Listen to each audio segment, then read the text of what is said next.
The James Webb Space Telescope is finding distant galaxies where our best models expected almost nothing. MOMS 14 was already blazing 280 million years after the Big Bang. JADES GSZ 140 had grown more than 1,600 light-years wide in the same ancient era. And they are not alone. At redshifts 14 to 15, luminous galaxies appear 182 times more abundant than predicted. They are brighter, larger, and more chemically developed than many pre-James Webb models allowed. This is not one anomaly. It is a population. Tonight, we will reconstruct how these first galaxies formed so quickly, why the Mirage or Miracle Survey was designed to separate ancient systems from convincing imposters, what the nitrogen inside MOMS 14 may reveal about supermassive stars, and how the galaxies of the JADES Origins field turned a series of distance records into a challenge for galaxy formation. By the end, you will understand what shouldn't exist means. These galaxies exist. The mystery is how the early universe built them faster than our models allowed. If this is the kind of night you return to, subscribe. It helps this quiet universe keep growing. And before we begin, leave a comment with where in the world you are settling in tonight. When you wake up, you will find the others who fell asleep beneath the same ancient light. Let's begin. The strongest clue is not that MOMS 14 appears as a bright point in an infrared image. It is that the point should have been lonely. According to the expectations astronomers carried into the James Webb era, and instead, it belongs to a growing crowd. One exceptional galaxy can be an accident of geometry, an unusual burst of star formation, or the fortunate selection of a rare object from an enormous cosmos. A population is harder to dismiss. A population begins to tell you that the darkness itself was miscounted. You can picture the first few 100 million years after the Big Bang as a room whose lights were expected to turn on slowly. Matter had to gather inside dark matter halos. Gas had to cool. Stars had to ignite. The first generations had to manufacture heavier elements, explode, and leave enriched material behind for whatever formed next. Every step consumes time, and at 280 million years, yet the James Webb images contain sources bright enough to announce that several of those steps were already underway. Sometimes inside regions smaller than a familiar stellar nursery would appear on the scale of a mature galaxy. This is where the title needs its first correction. These galaxies do exist. The spectra are not negotiations with a headline. MOMS 14 has a sharp break in its light and a family of ultraviolet emission lines that place it at the edge of the observable past. JADES GSZ 140 carries its own spectroscopic confirmation. The phrase "shouldn't exist" describes the gap between observation and a family of predictions, not a law of nature banning the objects from appearing. But that correction does not make the problem small. It makes the problem scientific. The old prediction was not a guess pulled from empty space. It grew from measured galaxies, simulations of dark matter, models of gas cooling, assumptions about stellar populations, and the rates at which young stars regulate their own birth clouds. Those ingredients worked rather well in later eras. Extrapolated backward, they suggested that very bright galaxies beyond redshift 10 should become rapidly rarer. James Webb found the decline, but not the steep emptiness many models anticipated. The impossible galaxy is a clock we were reading backward. That sentence will stay with us, because every distant galaxy is both an object and a clock face. Its light tells us how far back we are looking, while its brightness, size, and chemistry tell us how much physical work had already been completed. The hands disagree only if the clock was calibrated with the wrong machinery. So, our path through the night has 6 addresses. How does a missing band of color become a reliable age? What turns one bright source into an abundance crisis? Could furious, short-lived bursts make ordinary galaxies look extraordinary? Does unusual nitrogen point towards stars unlike any living nearby? How can a galaxy ionize its surroundings inside a mostly neutral universe? And when every correction is added, what exactly remains in conflict with theory? You are not being asked to choose between the telescope and the universe. You are following the quieter possibility that the first galaxies obeyed familiar physics under unfamiliar conditions. The answer was already traveling toward us before Earth existed. James Webb merely became the first instrument patient enough to receive it. What, then, did the telescope actually measure? Your journey begins by translating a stretched wavelength into an ancient date. James Webb does not photograph cosmic history in the way a camera records a nearby landscape. It receives photons that have crossed an expanding universe, and the expansion has changed the photons while they traveled. A wave of light emitted in the ultraviolet can arrive in the infrared because space itself has stretched the distance between successive crests. Astronomers call that stretching redshift. But the name can sound gentler than the transformation really is. At a redshift above 14, every wavelength has been lengthened by more than a factor of 15. You can feel the logic without carrying the equation. Imagine marks drawn on a soft ribbon. If the ribbon stretches, the marks separate, even though none of them crawl across the material by itself. Light crossing expanding space behaves with an important mathematical precision that the ribbon cannot reproduce. But the domestic image keeps the central fact close. The signal arrives altered by the history of the path, and yet redshift is not a simple mileage counter. The universe expanded while the light moved.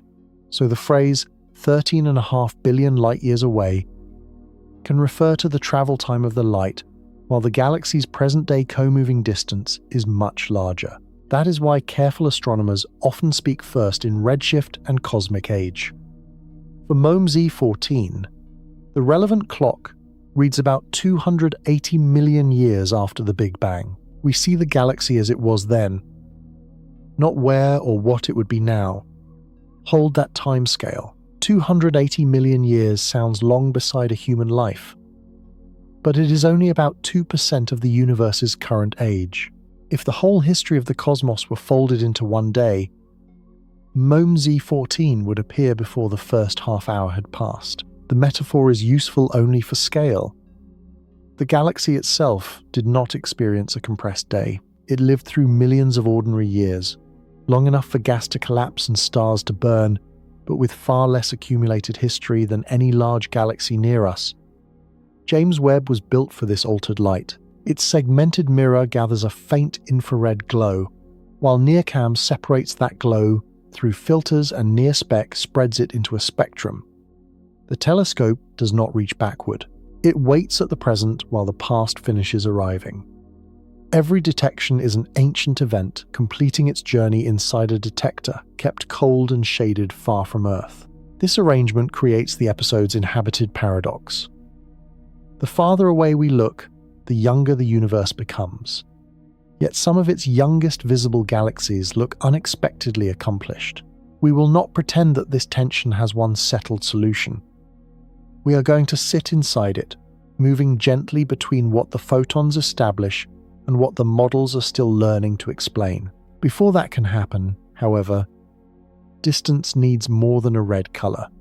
Dusty galaxies much closer to us can also appear red, and strong emission lines can brighten one filter while leaving another dim. An ancient address requires a specific kind of disappearance.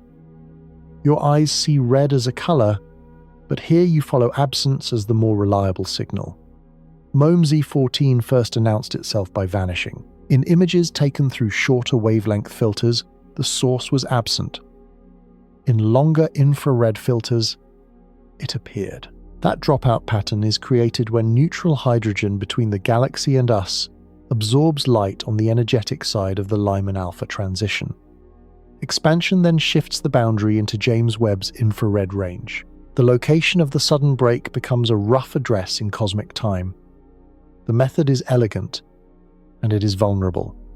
A closer galaxy filled with dust may lose much of its blue light. An older population of stars can create a different spectral break.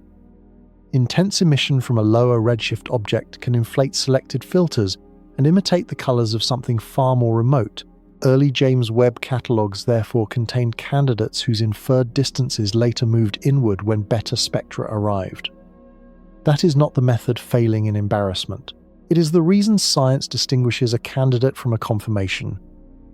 You can imagine the initial image as an envelope without a return address. The pattern of stamps suggests it crossed an ocean, but only the postmark can say where the journey began.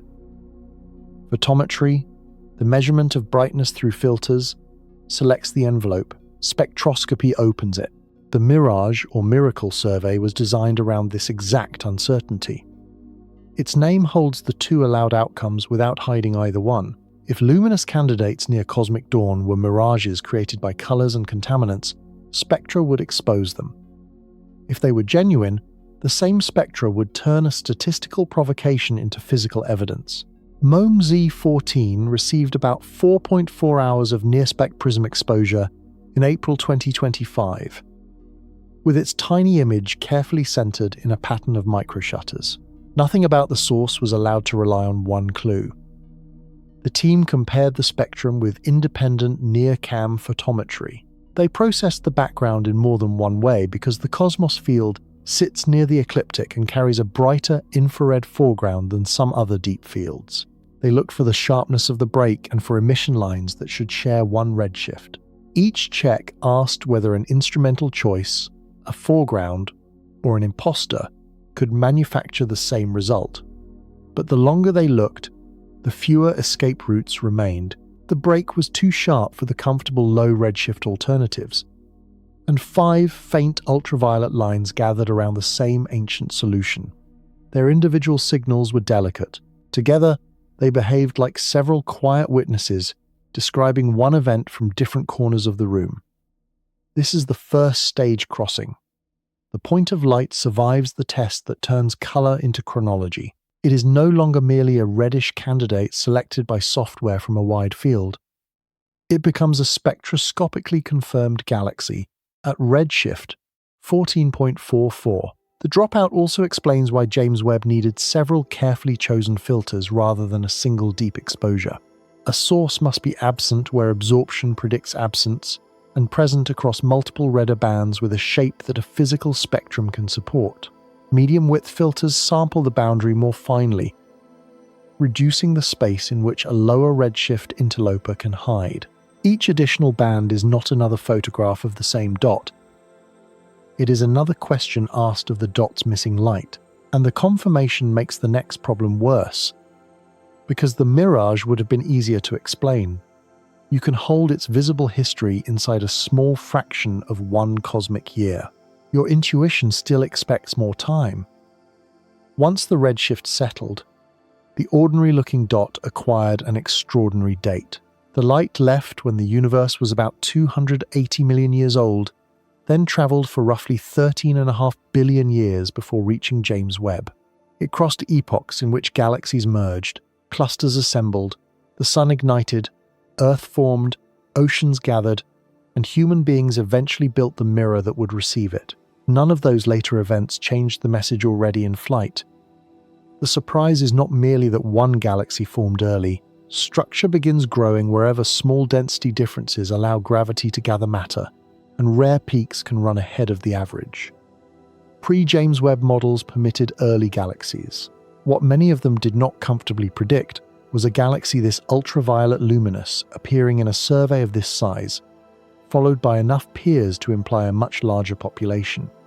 Here, the scale of the search matters. The Mirage or Miracle program drew targets from wide James Webb legacy fields, including Cosmos and UDS, using imaging assembled by several observing programs. Its effective search covered about 350 square arc minutes. That is a small patch of the full sky, yet vastly broader than the deepest pencil beam fields used to find some earlier record holders. When a rare object turns up in a tiny volume, its implied abundance can become uncomfortably high. The team estimated that bright galaxies around redshifts 14 to 15 were more than 100 times as common as pre-James Webb consensus models predicted, with a central factor of 182 and wide statistical uncertainty. One object cannot deliver a beautifully narrow census. and cosmic variance can make one region richer than another. Still, even the broad allowed range points toward a universe producing luminous sources more efficiently than the baseline expectations. Let that arrive slowly.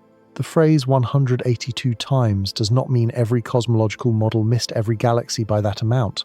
It refers to a measured number density compared with a selected family of pre-launch predictions under the survey's selection and completeness assumptions. Newer models span a wider range. Some can raise the bright population through bursty star formation, reduced dust, altered stellar light output, or more efficient conversion of gas into stars. The tension is real precisely because it has a definition, not because the number is a universal verdict, and yet the object itself resists a simple explanation by a hidden, active galactic nucleus. MOMZ-14 is extremely compact, with a circularized half-light radius near 74 parsecs, but it is resolved and elongated. Its ultraviolet light appears dominated by stars rather than an unresolved central engine. In a region far smaller than the Milky Way's disk, star formation had become dense enough to send a visible signal across nearly all cosmic time. No one knew yet that the same spectrum would also carry a chemical accent found in the oldest stars of our own galaxy. First, the clock must be given enough room to build what James Webb saw. How much can nature accomplish in 280 million years? The decisive evidence lives inside a spectrum that would look unimpressive to anyone expecting a grand cosmic portrait. It is a thin, noisy trace. The galaxy is so faint that the recorded signal rises and falls with the background, and the features astronomers need are small changes within that uneven line. Yet a spectrum can carry more physical information than a beautiful image, because each wavelength is a place where an atom may have absorbed or released energy. For MOMZ-14, the first anchor is the Lyman alpha break. Light energetic enough to lie beyond that boundary meets neutral hydrogen along the line of sight and is strongly absorbed. At redshift 14.44, expansion moves the break to infrared wavelengths near 2 microns. The source disappears below that boundary and returns above it, just where an extremely distant galaxy should. But a break alone can be displaced by assumptions about the gas between galaxies. Dense neutral hydrogen near a source can broaden the absorption and bias the inferred redshift. Astronomers therefore searched for emission lines produced inside the galaxy itself. They identified a set that includes signatures associated with nitrogen, carbon, helium, and oxygen, all landing at wavelengths consistent with the same expansion factor. Individually, several lines hover near the edge of certainty. Combined, they yield a far tighter address. This is procedural suspense at its calmest. The first clue says the galaxy is ancient. The second could be a foreground imitation. The spectrum is reduced with a local sky estimate, then with a global one. The photometry is kept independent from the spectral calibration. The continuum agrees. The break persists. The lines continue to gather in the same place. The mirage loses its final hiding place. You are listening to the result of redundancy, not the drama of one perfect measurement. Modern observational cosmology often advances this way. Many modest pieces overlap until the remaining interpretation becomes narrower than any one piece could make it.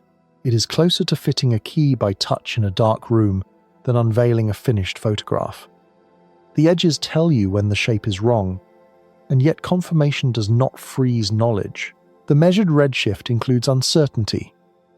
Line identifications can be refined, and future observations may alter the galaxy's inferred mass, age, or star formation history. Spectroscopy establishes the time with unusual strength.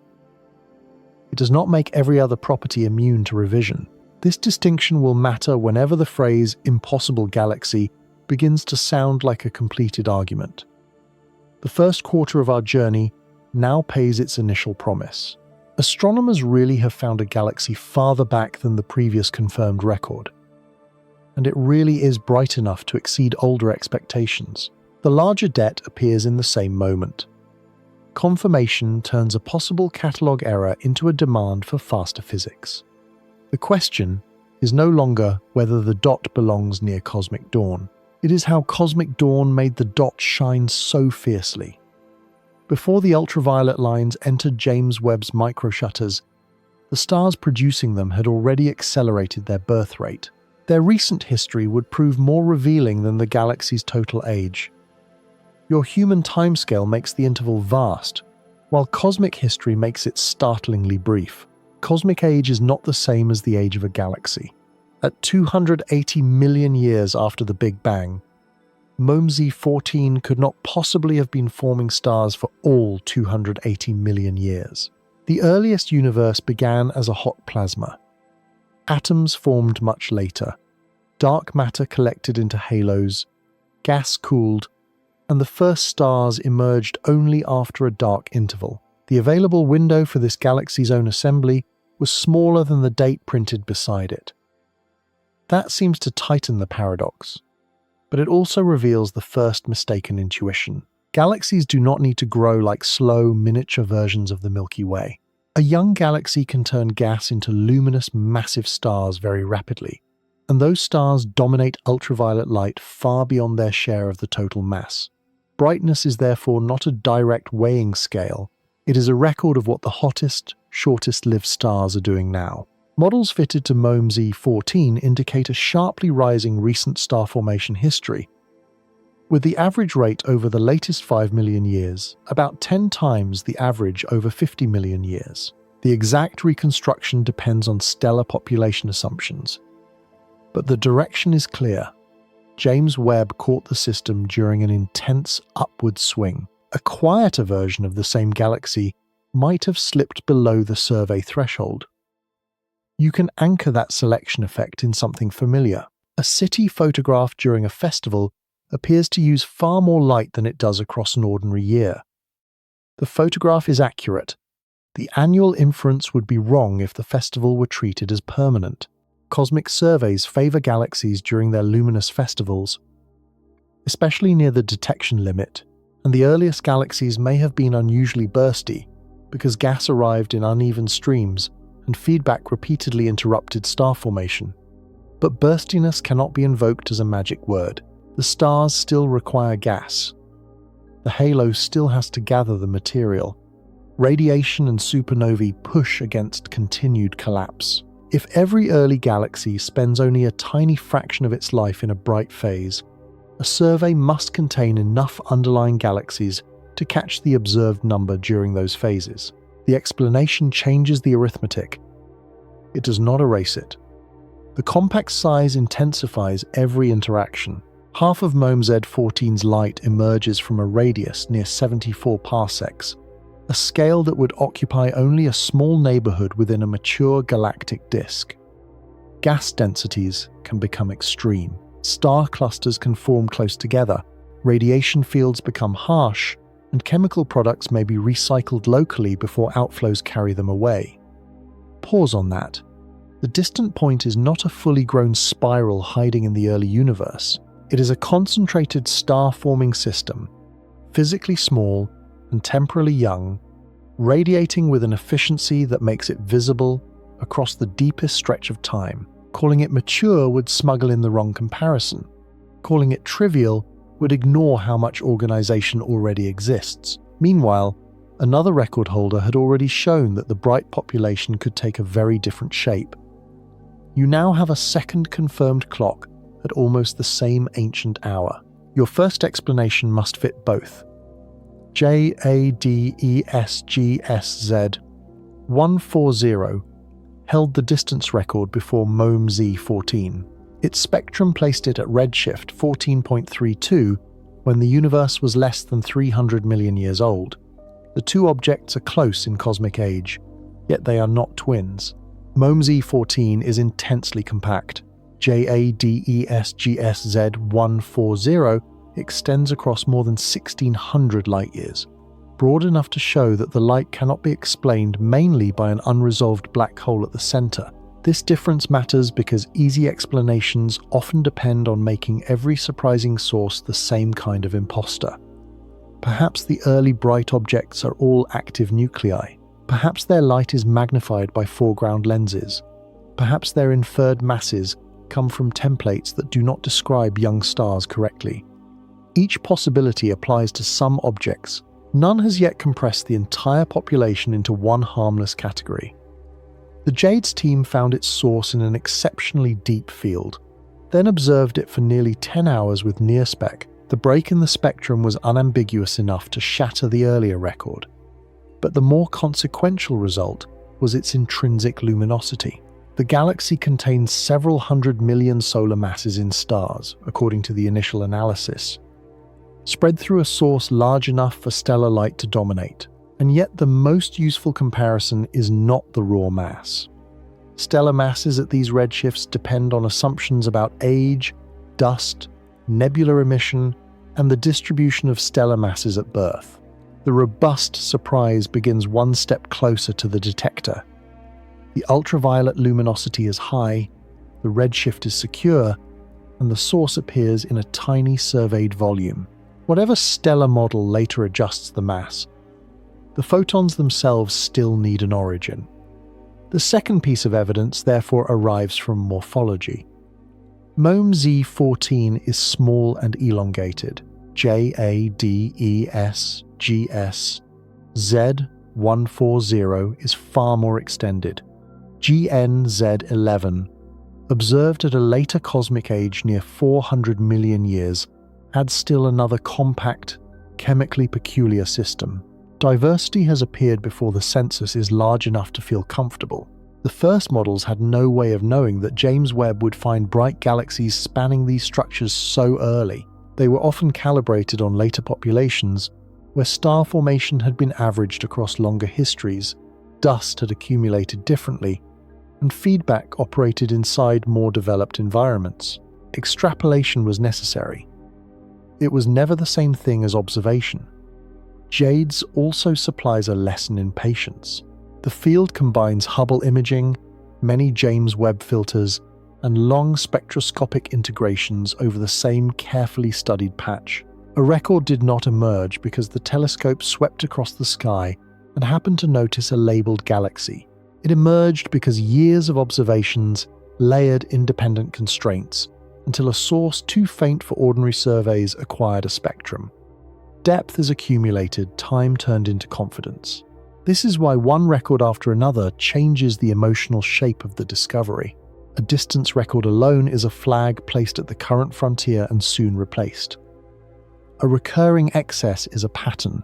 JADESGSZ140 did not merely stand slightly behind MOME Z14 in a cosmic race. It showed that the frontier contains more than one route to early brightness. Its physical width also places a lower bound on narrative complexity. Light emitted from opposite sides left regions separated by hundreds of parsecs, where gas density, dust, and stellar age need not match. The single name in a catalogue compresses internal variation that James Webb barely resolves. Later, observations may split the galaxy into clumps or merging components, but either result preserves the central fact that the ultraviolet source occupies more than one nuclear point. Distance had ceased to be the strangest property. The galaxy's longer wavelength light was about to introduce a substance that needed dead stars before it could exist. Your second clock also occupies space, and that width removes the simplest central engine answer. An active black hole can make a young galaxy look brighter than its stars deserve. Gas falling toward a black hole heats and radiates from a region too small for James Webb to resolve at these distances, producing a point-like source whose luminosity may be mistaken for vigorous star formation. This is not a speculative loophole. James Webb has found accreting black holes in surprisingly early galaxies, and some compact red sources appear dominated by them. JADESGSZ140 weakens that particular escape because it is spatially resolved across more than 1,600 light-years. The ultraviolet glow has width. It cannot all be coming from the immediate neighborhood of one central black hole. even if an active nucleus contributes. The shape turns a light budget into a geography. You can picture the distinction by looking at a distant town at night. One stadium can dominate the total brightness, but its light remains concentrated. A luminous haze spread across many blocks requires many sources or a mechanism that carries energy outward. James Webb cannot separate individual stars in JADESGSZ140, yet it can tell that the glow occupies galactic space rather than one unresolved pin. But the resolved size creates a new cost. Star formation must have occurred across that region, gas must have reached it, and enrichment must have spread through at least part of the system. A point source would allow one exotic engine. An extended galaxy demands a process. Not because black holes become irrelevant, but because they cannot pay every bill. This is one of the quiet revisions occurring across early universe astronomy. The word galaxy once summoned a stable object with an ordered shape, a long-lived stellar population, and perhaps a central black hole. At cosmic dawn, the category may include turbulent collections of clumps, merging components, dense clusters, and rapidly changing bursts. JADESGSZ140 could be a system in the act of becoming, rather than a miniature finished galaxy. The noun remains useful, but its visual expectations loosen. The observed width also protects the title from a common exaggeration. These sources are not enormous modern galaxies, appearing fully assembled at 280 million years. Their surprise lies in brightness, abundance, compact density, and chemical progress, not in possessing every mature feature of the Milky Way. Some early claims of extremely massive galaxies have moved downward after better redshifts and improved treatment of emission lines. The most durable tension is more careful than the first headlines. And yet careful does not mean comfortable. A stellar source extending across 1,600 light-years still had to ignite rapidly enough to be seen, and it already carried dust-reddened light and strong ionized gas emission. Now add the longer wavelengths. They did not simplify the galaxy. They revealed that earlier stars had come and gone. The easy escape was a point. The observation was a place. Resolved structure can test whether enrichment is uniform. If oxygen follows one clump, while ultraviolet light spans several, the system may be caught during incomplete mixing or a merger. A smooth abundance would imply rapid transport. Spatial information turns oxygen exists into a question about how quickly the first galaxy's circulated stellar remains. Within that place, oxygen had begun to glow. Hydrogen and helium emerged from the hot early universe. Oxygen did not. It had to be manufactured inside stars and released when those stars shed material or died. Detecting oxygen in a galaxy less than 300 million years after the Big Bang therefore places at least one earlier stellar generation behind the population James Webb is observing. For JADESGSZ140, James Webb's longer wavelength measurements indicated strong emission from ionized gas, including oxygen. The galaxy was also not as perfectly blue as an untouched stellar population might appear, suggesting some reddening by dust. Both clues require processing. Stars formed from nearly primordial gas, lived rapidly, changed the chemistry, and returned material to their surroundings before the photons now entering James Webb began their journey. The timescale is not forbidden. Very massive stars can live only a few million years. Several cycles of birth and death can fit inside 100 million years if star formation begins early and proceeds intensely. The surprise is not that physics lacks enough seconds. It is that the required sequence appears to have been common and effective enough to leave luminous, enriched systems in the small volumes James Webb has examined. Now add a later but still ancient comparison. In JADESGSZ110, seen about 400 million years after the Big Bang, combined James Webb and ALMA observations detected an oxygen line and suggested an abundance near 30% of the sun's, while the dust continuum remained undetected. The source appears to contain two low-mass components, undergoing strong bursts. A normal faint galaxy, not only a blue monster, had already been pre-enriched. The result would prove important because it separates metal production from the expectation of abundant visible dust. Oxygen can be present while dust remains scarce, destroyed, hot, displaced, or simply below the measurement limit. Early galaxies may reveal their chemical age through gas lines long before they resemble dusty systems nearby. You can bring the sequence into your room through the element itself. Some of the oxygen you breathe was forged in stars that lived and died before the sun formed. The oxygen in an early James Webb spectrum is not your oxygen traveling backward, but it comes from the same nuclear pathway. Across 13 billion years, the atom's signature has not changed its grammar, and yet chemical enrichment complicates brightness in both directions. Metals help gas cool and form new structures. Dust absorbs ultraviolet light and can hide stars from a survey built around that glow. Supernovae enrich the gas while also driving it outward. The same stellar deaths that prepare the next generation may temporarily reduce the fuel available to create it. This is the first cascade. A massive star ignites. Radiation presses against its cloud. The star dies. Oxygen enters the gas. The explosion pushes that gas away. The next generation inherits both the element and the interruption. Cosmic dawn was already recycling consequences. The oxygen line is therefore both a clock and a receipt, recording elapsed stellar life and the material returned when that life ended. One enriched galaxy could still be a rare prodigy. The next step is to ask why James Webb keeps finding the classroom crowded. Astronomy changes when a noun becomes plural. GNZ11 was already a warning before James Webb launched. Hubble found an unexpectedly luminous galaxy when the universe was about 400 million years old, inside a survey area small enough to make its presence statistically provocative. Without companions, however, GNZ11 could remain the rare peak that every large universe is permitted to contain. James Webb replaced the lonely warning with a sequence. JD's confirmed galaxies beyond redshift 12 and 13. JADESGSZ140 pushed into the first 300 million years. MOMZ14 moved the frontiers slightly farther, and did so in a much wider search. Around these record holders, photometric surveys found many more candidates, some later confirmed, and some exposed as closer interlopers. The clean sample remained modest, but its direction became difficult to ignore. You can think of the difference as hearing one footstep in a quiet house, then another from a different room, then a third above you.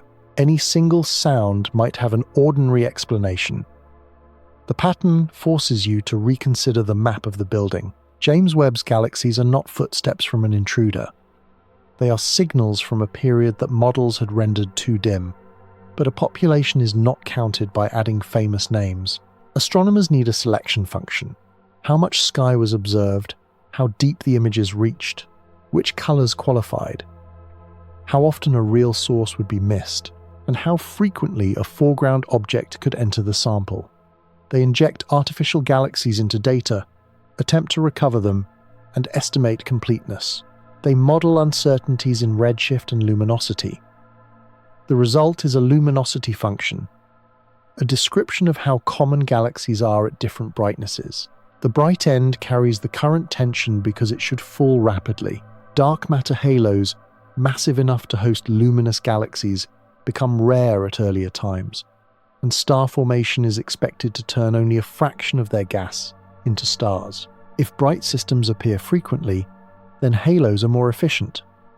The light per unit stellar mass is higher, the emission is more episodic, the survey volume is unusually rich, or some combination of these effects is operating.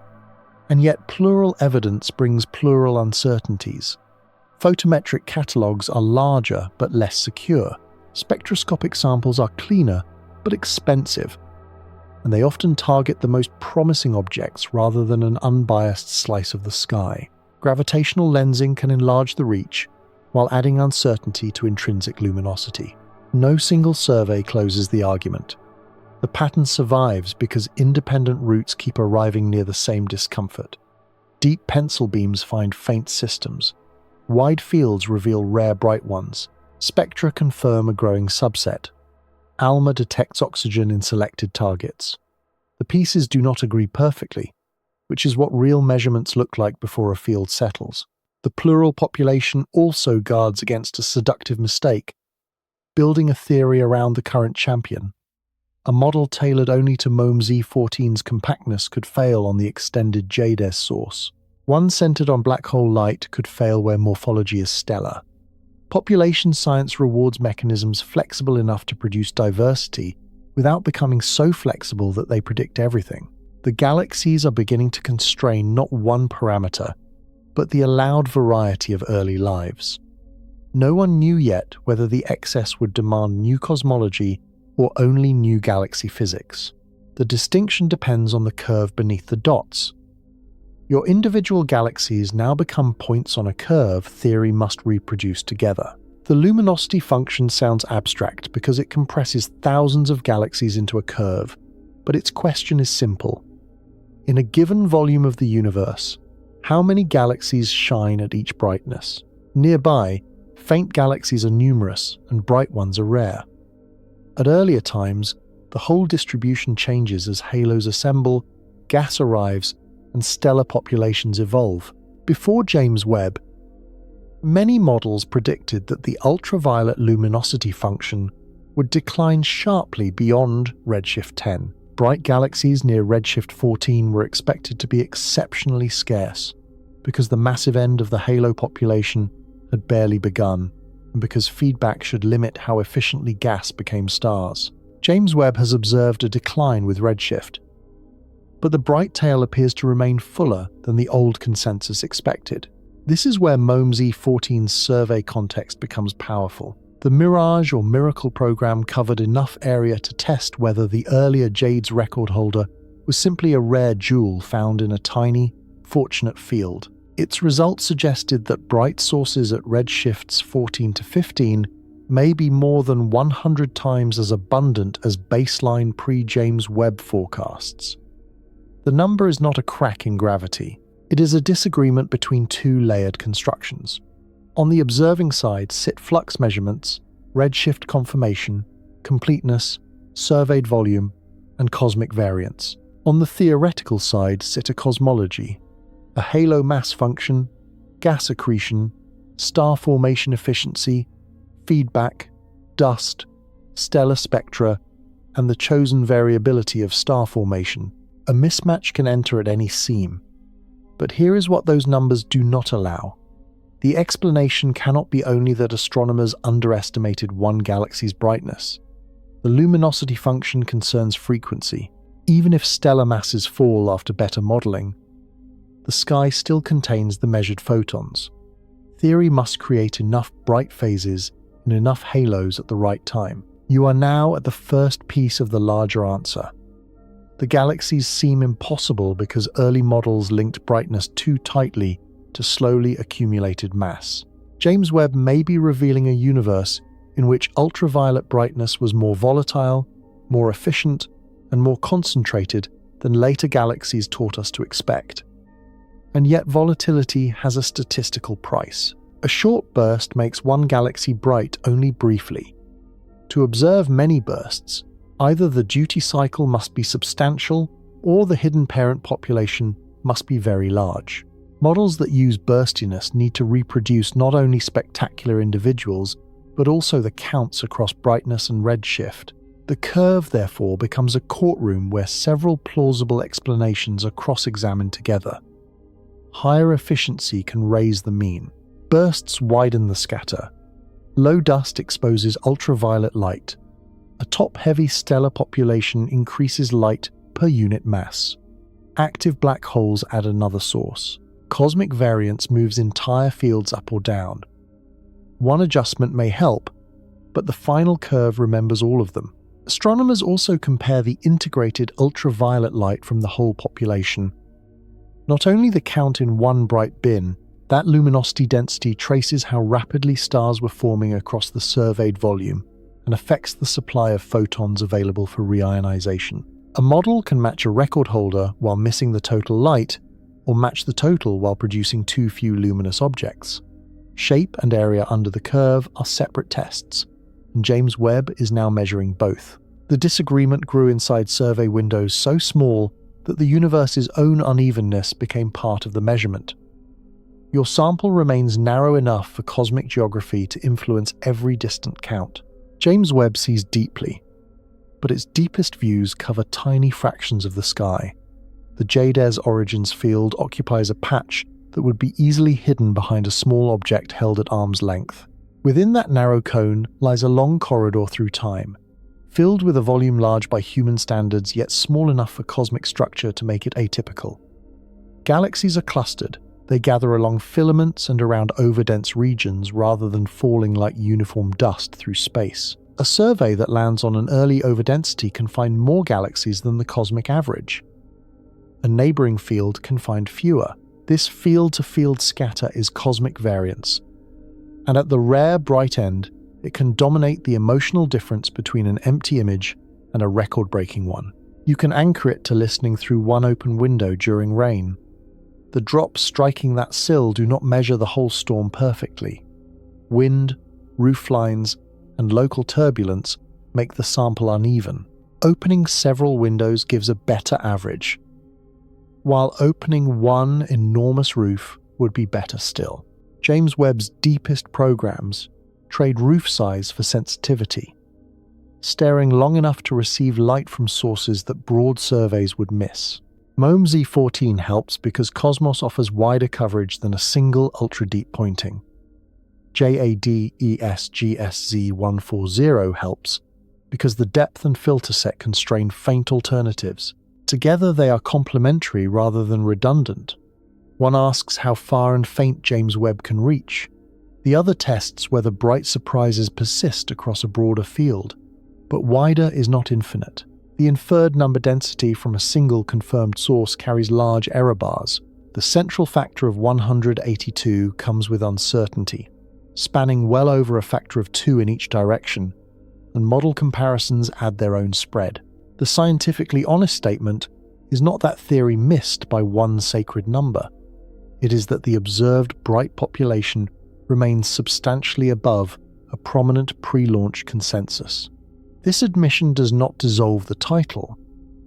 It gives the title a boundary. Shouldn't exist means that if the old average relation between halos and ultraviolet light were complete, sources like these should have been much rarer in the areas surveyed. It does not mean their probability was mathematically zero. Survey teams therefore publish effective volumes rather than treating the geometric field as uniformly searchable. Sensitivity changes across an image. Bright neighbors contaminate local backgrounds. Detector gaps and masks remove area. A galaxy of one size and color is recovered more easily than another.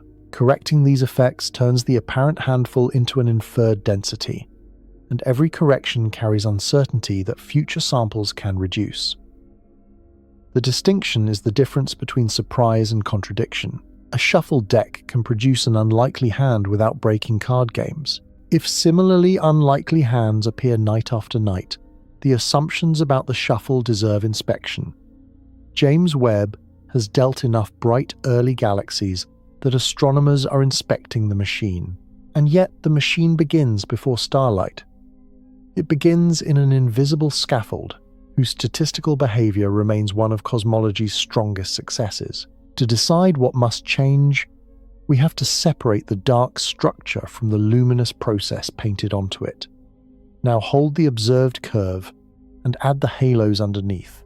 Your journey has reached the invisible structure that every luminous explanation must inhabit. Long before the first stars shone, dark matter had begun amplifying tiny density differences left from the early universe. It does not cool by emitting light, so it gathers under gravity into halos while ordinary gas collides, heats, and radiates. Those halos form the scaffolds in which galaxies can grow. Their abundance across mass and time is calculated from cosmology and tested through simulations. At cosmic dawn, small halos are common, and massive halos are rare. The rarity rises steeply because there has been little time for gravity to combine smaller structures into larger ones. This part of the prediction is not an arbitrary rule about galaxies. It follows from the measured initial fluctuations and the growth of structure in an expanding universe. The tension begins when a bright galaxy is assigned to a halo. Astronomers estimate how much ordinary matter the halo contains from the cosmic baryon fraction, then ask what fraction can become stars and how much ultraviolet light those stars produce. If inferred stellar mass approaches an implausibly large share of all available baryons, the object appears to challenge the scaffold itself. But every arrow in that chain has uncertainty. Ultraviolet light traces recent massive stars more directly than total stellar mass. Nebula lines contaminate broad filters. Young populations have low mass to light ratios. Star formation may scatter widely at a fixed halo mass. A rare upward fluctuation in light is far easier to produce than a halo containing more matter than cosmology permits. This is why the field's language has become more careful since the first James Webb announcements. Some early massive galaxy candidates moved to lower redshift or lower mass after spectra and improved models. Claims of a direct crisis for standard cosmology softened.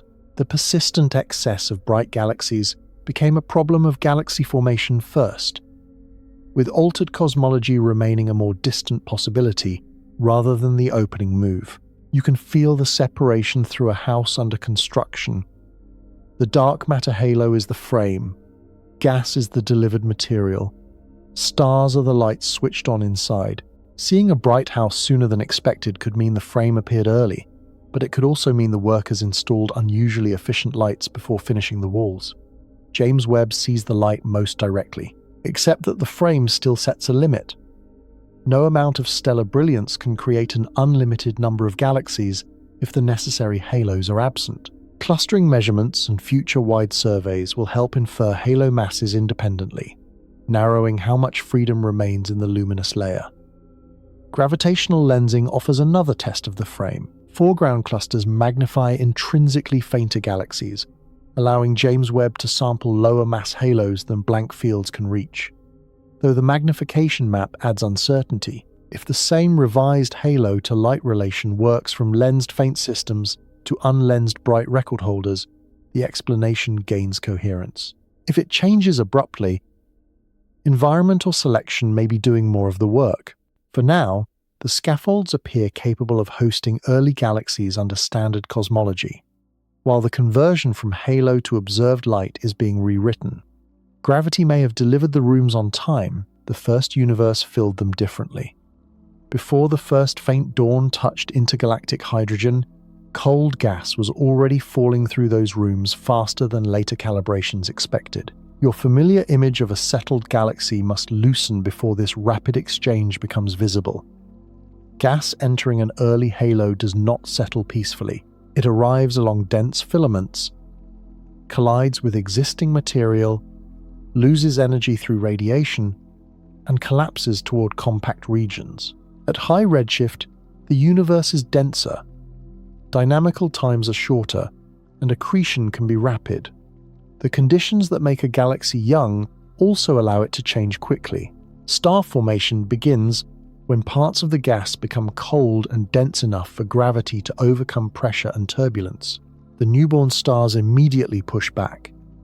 Their ultraviolet radiation heats and ionizes nearby gas. Stellar winds inject momentum. Supernovae arrive after the most massive stars die, enriching the surroundings while driving outflows. This feedback is supposed to regulate the conversion of gas into stars. In later dwarf galaxies, feedback can be brutally effective. A shallow gravitational potential lets explosions remove gas, producing intermittent bursts separated by quieter periods of recovery. Early halos are also shallow, which seems to argue for dimness, but the gas supply can be so high, the density so concentrated, and the timescales so short that star formation surges before feedback fully clears the reservoir. The alarm is the light itself. A dense cloud collapses. Massive stars ignite. Radiation rises. Supernovae begin. Gas leaves the center. Fresh material continues arriving along a filament. The the system flickers instead of settling. That flicker offers one route toward James Webb's bright counts. If simulations smooth star formation over time or couple feedback too efficiently, they may underproduce brief ultraviolet peaks. Models with strongly bursty histories scatter more galaxies upward into a flux-limited sample, even when their long-term average stellar mass remains modest. And yet feedback cannot simply be weakened until every model matches. The same prescription must reproduce galaxy sizes, stellar masses, metallicities, outflows, and the faint population. Too little feedback creates excessive stars and metals. Too much erases the luminous bursts. The solution must fit a web of observables that James Webb is only beginning to supply. You can place yourself beside the compact source without inventing a smooth disk. There may be clumps, merging components, and channels carved by radiation. Light escapes unevenly. Gas that is opaque in one direction becomes transparent in another. The galaxy is less a stable island than a weather system made of gravity, plasma, and short-lived stars. No one watching that flicker from within could know that one bright phase would later define the object in a 21st century catalogue. The detector receives a snapshot. Theory must infer the movie. The movie also contains mergers. At these epochs, components only hundreds of parsecs apart can fall together on short dynamical times, compressing gas and triggering bursts that a smooth, isolated model would miss. Some elongated or double sources may be precisely such encounters. A merger is not required for every luminous galaxy, but it offers another way to synchronize inflow, density, and star formation without assuming that the elevated output can last indefinitely. Now combine the inflow with its flickering output. The next adjustment changes not how much gas exists, but how one moment of light represents a history of mass. Your snapshot now catches a luminous peak rather than a lifetime average. Many early models treated star formation through an average efficiency. A fraction of incoming gas becomes stars over a characteristic time, while feedback limits the rest. This is useful for populations, but an average can hide the behavior that determines whether James Webb detects an individual galaxy. Ultraviolet surveys do not measure a lifetime budget. They catch whatever the most massive stars are doing during a narrow window. MOME-Z 14 illustrates the difference. Its modeled star formation rate rose sharply over the 5 million years before the observed light departed. 5 million years is shorter than the lifespan of many stars and tiny beside the age of the universe.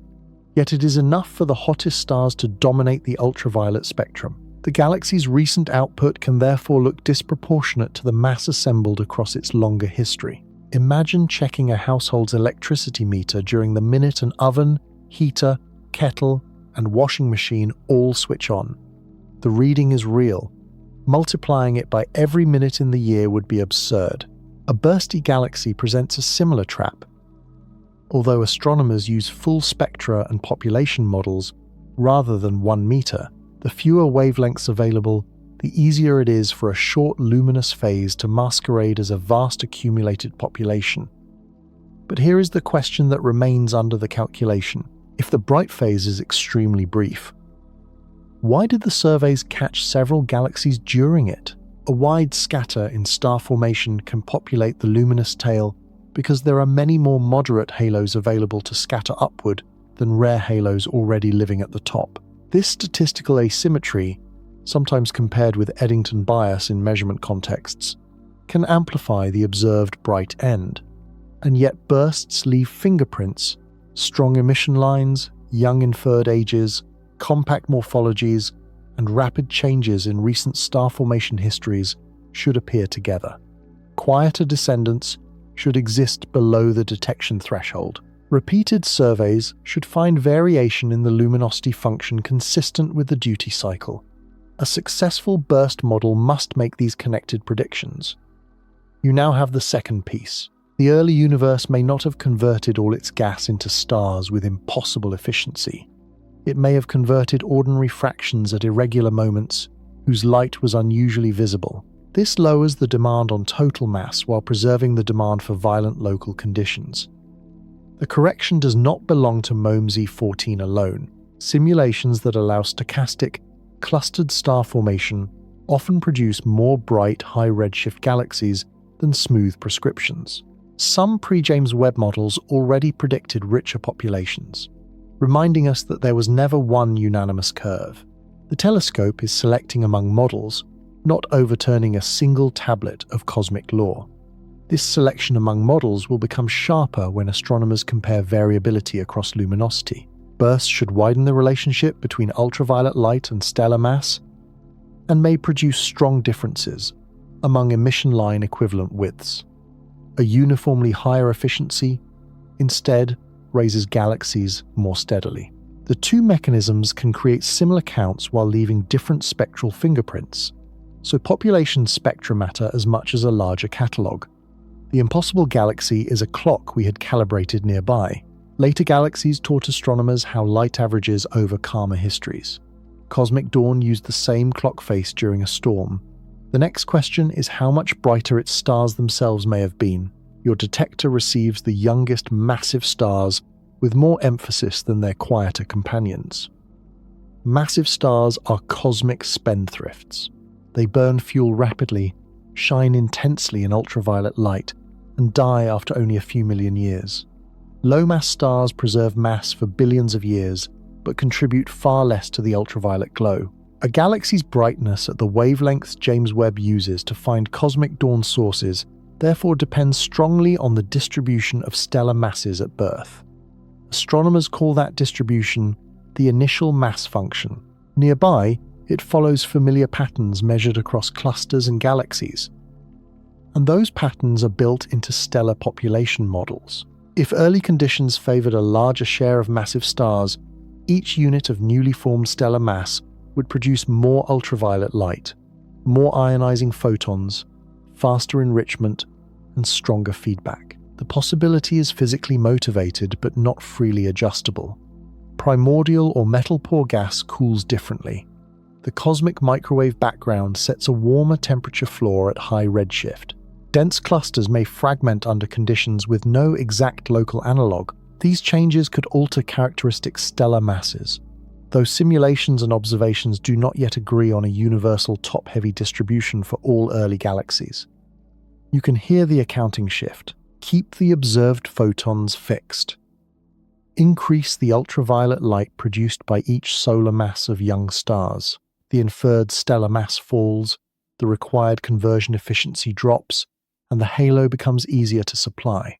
At the same time, those massive stars die sooner and inject more energy, changing the burst that made them visible. And this is where it stops making sense as a one-knob solution. A top-heavy population helps luminosity but intensifies feedback.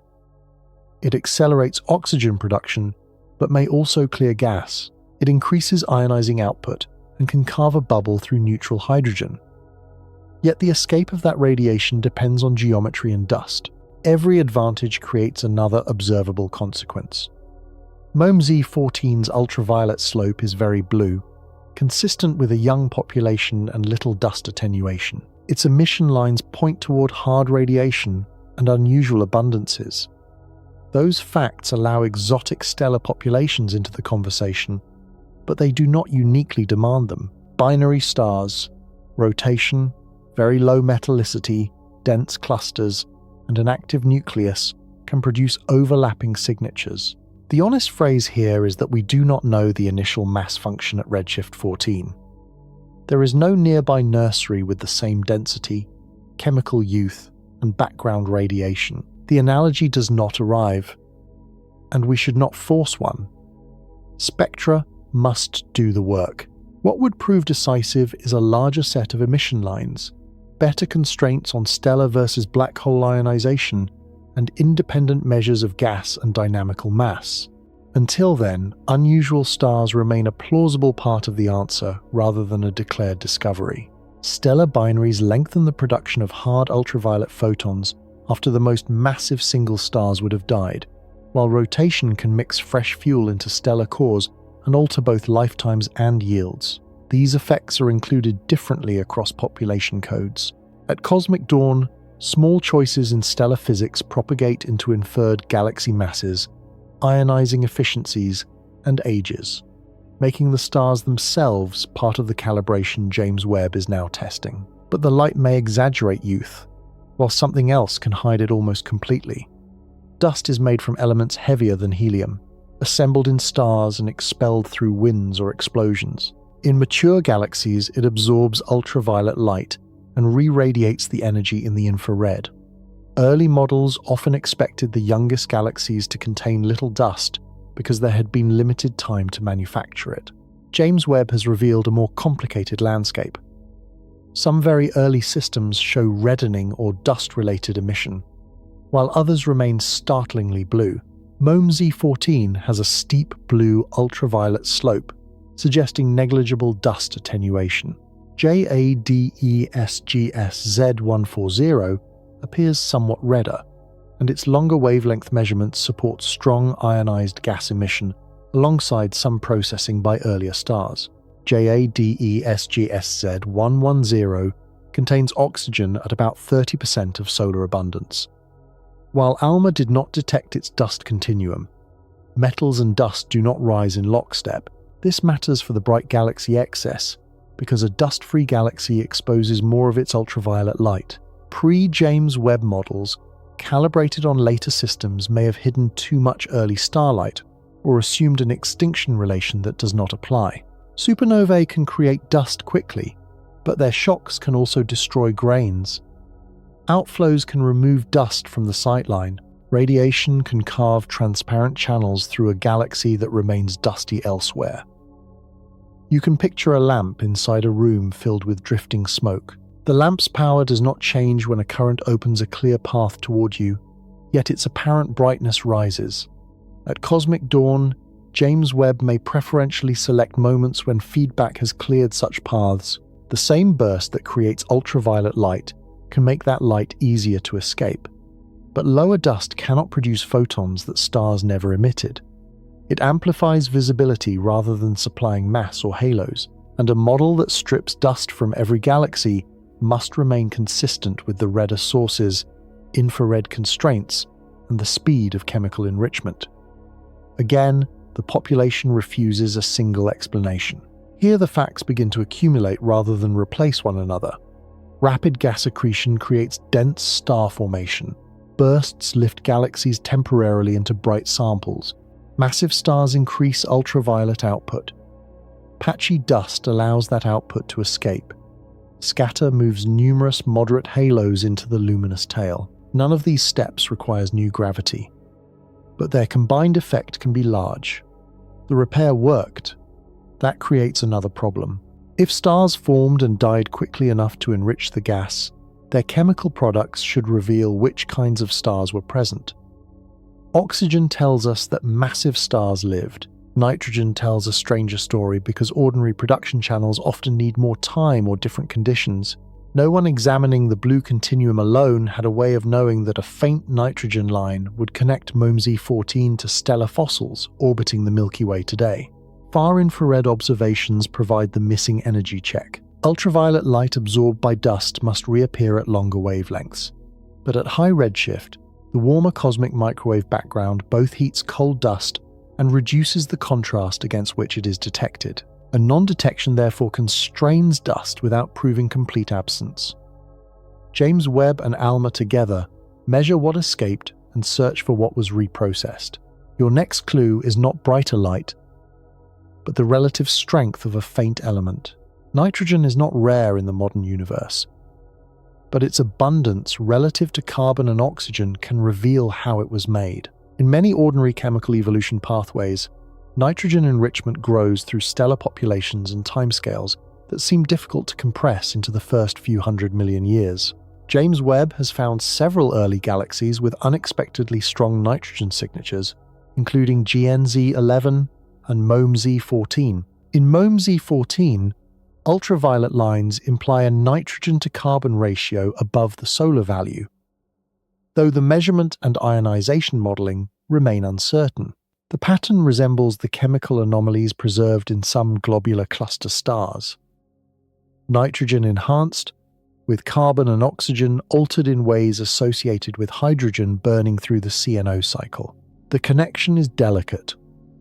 A spectrum of an entire distant galaxy is not the same measurement as the atmosphere of an individual ancient star. Ionization corrections, gas conditions, and possible black hole radiation complicate the comparison.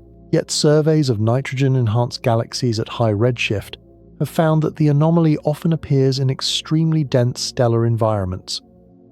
The kind expected during the formation of massive clusters hold the resemblance. Globular clusters are compact swarms of old stars orbiting galaxies today. Many contain multiple populations with puzzling abundance patterns that astronomers have debated for decades. If some early nitrogen-rich sources are protocluster environments, James Webb may be observing the conditions that created those fossils directly, rather than inferring them only from survivors. And yet, ordinary massive stars may not produce the observed ratios quickly enough under standard assumptions. Proposed sources include rapidly rotating stars, interacting binaries, Wolf-Rayet-like populations, tidal disruption events, and supermassive stars thousands of times the Sun's mass. Each channel changes the required timescale, density, and expected companion elements. This is a genuine anomaly, not a license to select the most dramatic answer. Emission lines encode both abundance and excitation. A hard radiation field can strengthen a line without increasing the element itself, as much as a simple interpretation suggests. Active galactic nuclei can mimic stellar ionization. Better spectra are needed to separate the chemical inventory from the lamp, illuminating it. You can still feel why the result matters. Brightness said the galaxy was active. Oxygen said earlier stars had died. Nitrogen suggests that the stellar environment may have followed a pathway uncommon in galaxies nearby. The object has moved from being too bright for its date to being chemically specific about the way it became bright. The abundance pattern is a fingerprint with several possible hands behind it, and every additional element removes one possible hand. The mystery is no longer only how much star formation occurred, it is what kind of stellar society formed inside 74 parsecs. Line ratios can also reveal density. In compact gas, collisions redistribute atomic energy before photons escape, changing which transitions become bright. The same nitrogen line therefore carries information about abundance, ionization, and local pressure at once. Untangling them requires several elements and ionization stages. One reason MOME Z14's family of faint lines is more valuable than a single spectacular peak. That society may have contained stars so massive that their lives ended before the galaxy's first long memory began. Your path enters a scenario that remains physically motivated but observationally unconfirmed. The phrase supermassive star refers here not to an ordinary star merely larger than the Sun, but to a hypothetical or rare object containing thousands to perhaps tens of thousands of solar masses. In an extremely dense, rapidly accreting cluster, stellar collisions or sustained inflow might build such an object. Its interior would process material through hydrogen-burning cycles at temperatures capable of producing unusual nitrogen patterns. This route is attractive because it is fast. A supermassive star would not need to wait through many ordinary stellar generations before enriching nearby gas. It could pollute a dense cluster early, possibly leaving behind a massive black hole seed, while surrounding stars preserve the chemical signature. But attractiveness is not evidence of occupancy. No one has directly resolved such a star at cosmic dawn. The predicted spectra depend on mass loss, mixing, rotation, and how material escapes into the surrounding gas. Other channels can also enhance nitrogen. The concept earns a place because it ties together density, chemistry, cluster formation, and black hole seeding. Not because the case is closed. You can imagine the compact heart of MOME Z14 as a crowded stellar construction site. Gas continues falling inward. Massive stars form in close proximity. Collisions become less absurd than they would be in the spacious solar neighborhood. One central object grows while its surface layers are mixed and shed. This is a labeled scenario, not a recovered movie, but it shows how unfamiliar initial conditions can accelerate familiar nuclear physics. And yet the shortcut extracts a cost. A supermassive star radiates intensely and may disrupt the gas feeding it. Its collapse can create a black hole, whose accretion changes the spectrum. The enriched material must mix with gas that later produces the observed lines. Every step has to occur inside a system, already racing feedback. The explanation would prove valuable only if it predicts more than nitrogen. Helium, carbon, oxygen, line widths, cluster sizes, and black hole signatures should align. Future near-spec observations can test the pattern across a larger sample, while gravitationally lensed systems may allow James Webb to isolate dense star clusters within early galaxies. There is also a timing signature. A supermassive star enriches its surroundings before ordinary intermediate mass stars can contribute much nitrogen, while other channels rise later. Measuring abundance patterns across galaxies from redshift 14 downward can reveal whether nitrogen appears abruptly in the densest systems or accumulates gradually. Cosmic time becomes a controlled variable across the sample. This is the middle of the episode's deeper turn. The galaxies may look too old, not because they lived through too much clock time, but because dense environments let processes run in parallel. Gas collapse, cluster assembly, massive star evolution, enrichment, and ionization overlap instead of waiting in a neat sequence. Time was short. Density spent it several times at once. The proposed shortcut remains a hypothesis, with a growing list of chemical, dynamical, and black hole tests. The evidence for that idea does not live only at redshift 14. It may be orbiting above the Milky Way tonight, in stars older than the disk beneath them. Globular clusters are among the oldest surviving structures in the Milky Way. Their stars formed so long ago that they act as chemical fossils, preserving the composition of gas from an era the galaxy itself has largely mixed away. Within many clusters, stars that share nearly the same age show different amounts of nitrogen, carbon, oxygen, sodium, and other light elements. Something processed material before or during the cluster's earliest generations. For decades, astronomers have debated the source. Massive rotating stars, asymptotic giant branch stars, interacting binaries, and supermassive cluster stars have all been proposed, each with strengths and difficulties. The required amount of enriched gas, the tight age spreads, and the survival of the clusters make the accounting challenging. James Webb adds a new direction to the argument. Instead of looking only at fossils and reconstructing a lost environment, astronomers can compare them with dense, nitrogen-enhanced galaxies seen during cosmic dawn. A 2025 study assembled 22 nitrogen to oxygen, enhanced systems across a broad redshift range, and found chemical similarities with local globular clusters. The enhancement appeared associated with high stellar surface densities, supporting a connection to cluster-dominated star formation. The resemblance does not prove direct ancestry. MOMSI-14 is an entire compact galaxy, and a present globular cluster is one surviving component stripped of its original gas and context. Billions of years of merging and disruption separate them. Still, the same unusual chemical accent appearing at both ends of cosmic history is difficult to ignore. Many original clusters were probably destroyed as galaxies assembled, spilling their stars into halos. The surviving Milky Way clusters may therefore represent only the durable tail of a much larger early population. If cluster-dominated star formation was common at cosmic dawn, dispersed cluster stars could contribute substantially to the diffuse ancient halo that surrounds galaxies now. You can place your own galaxy around the comparison. Somewhere in the Milky Way's halo, an ancient cluster follows a slow orbit. Its stars contain nitrogen patterns created before the Sun existed.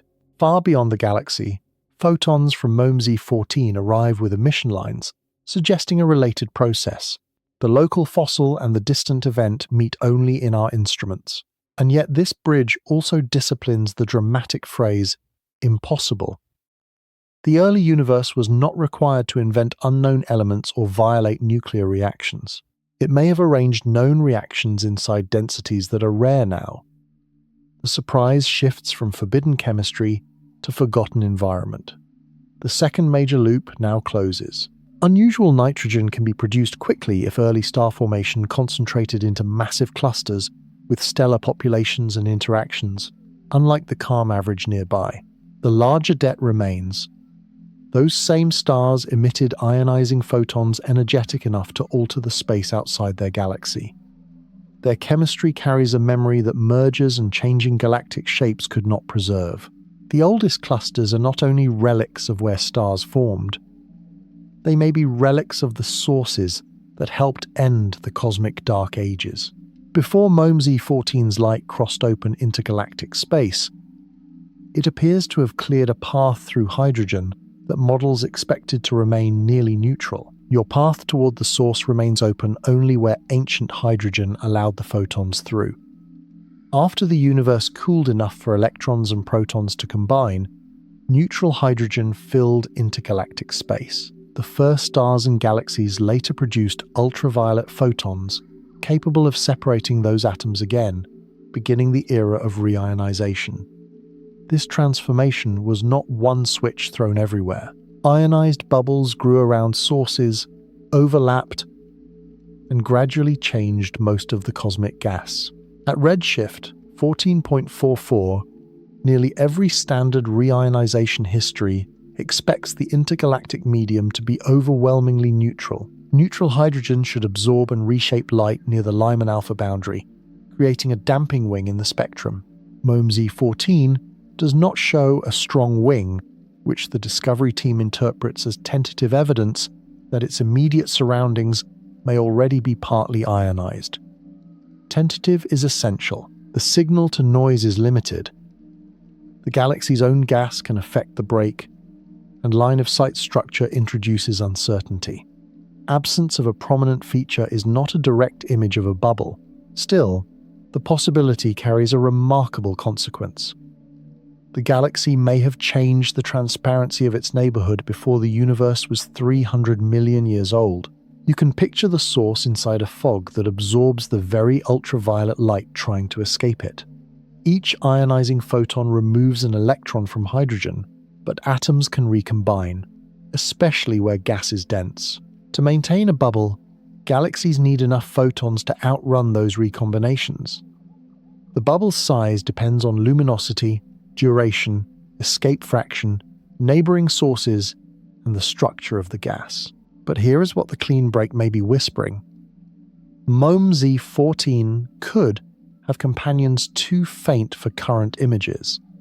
Contributing their photons, its own starburst may have carved channels through internal gas, raising the fraction that escapes. A region selected around a bright galaxy may also be an overdensity, causing many small sources to work together.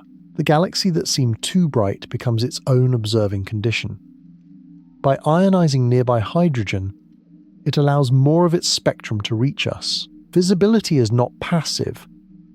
The source helps create the window through which it is seen. The bubble's growth can outlive any single massive star because successive generations and neighboring galaxies continue supplying photons. Its boundary is not visible in the James Webb image. It is inferred from how neutral hydrogen has sculpted the spectrum. Future observations of multiple sightlines and emission lines may distinguish a truly ionized environment from absorption produced closer to the galaxy. And yet this selection effect cannot be universal. Many early galaxies should remain hidden behind neutral gas, especially if their photons escape poorly. James Webb's visible frontier may therefore favor sources that are bright, bursty, and unusually effective at clearing local paths. The earliest confirmed galaxies could be less a fair census than the first lighthouses emerging through fog. That does not reduce their importance. Lighthouses reveal coastlines before daylight reveals every stone. MOMZ-14 offers one boundary condition on when ionized regions could begin, while later samples trace how those regions multiplied. The fog was not lifting as a curtain, it was becoming full of holes. Those holes would eventually join, but their uneven growth changes how every early galaxy survey should be read. Reionization is often drawn as a smooth timeline. Neutral universe, first light, then transparent universe. The physical process was spatial. Dense regions formed galaxies earlier, and those galaxies ionized bubbles that expanded into surrounding gas. Voids could ionize differently from filaments. Bright sources lived near faint companions. A photon's journey depended on geography. This patchiness means two galaxies at the same redshift can be observed through different amounts of neutral hydrogen. One may sit inside a large shared bubble and preserve emission near Lyman alpha. Another may remain enclosed by neutral gas and lose that part of its signal. Survey selection becomes entangled with the environment astronomers are trying to measure.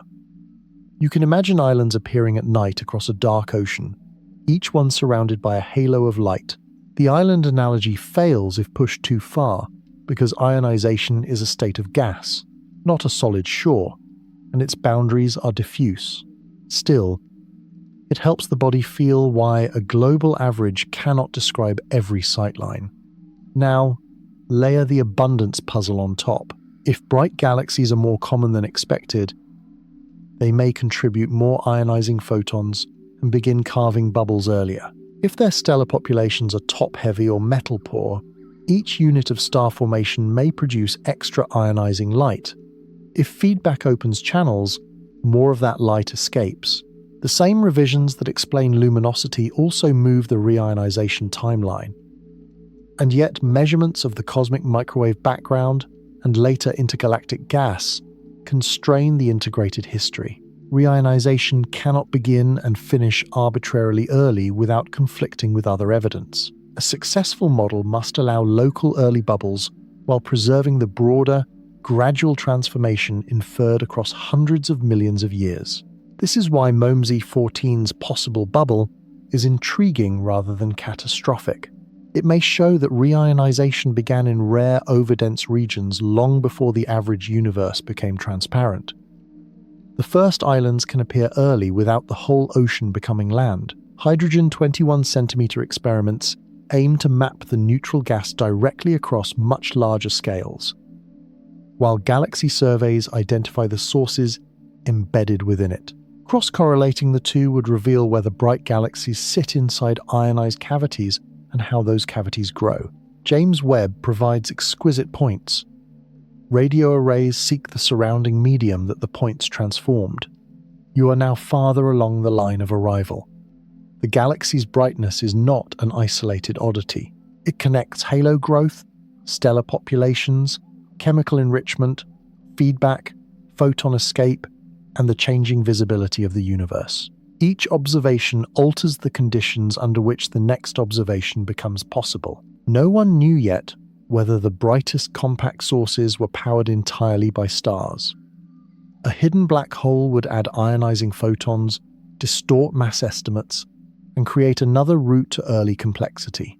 Bright sources are easy to name, but numerous small systems below direct detection may supply most ionizing photons. Measuring the faint-end slope and photon escape is therefore as important as another record.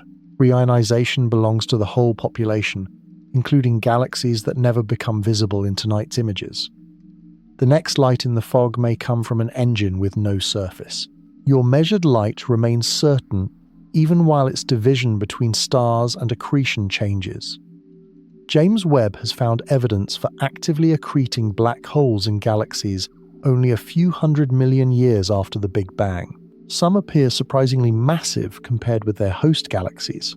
Gas falling toward a black hole can produce ultraviolet emission lines, heat dust, and outshine young stars, making a small galaxy look exceptionally luminous. This possibility relieves one tension and creates another. If an active nucleus supplies part of the light, the required stellar mass and star formation rate fall, but the black hole must then grow early enough to become luminous, raising questions about its seed mass, feeding rate, and the dense conditions that allowed sustained accretion. For MOMZ-14, the resolved elongated morphology argues that an active nucleus does not dominate the ultraviolet emission, though a contribution remains possible. For JADESGSZ140, the extended size likewise demands substantial stellar light. Other compact early sources are more ambiguous, and emission line ratios can be interpreted through stellar or accretion models depending on gas conditions. The diagnostic difficulty is physical, not merely instrumental. Very metal-poor massive stars produce hard radiation that can resemble a weak active nucleus. Dense gas changes line ratios. Shocks add another excitation source.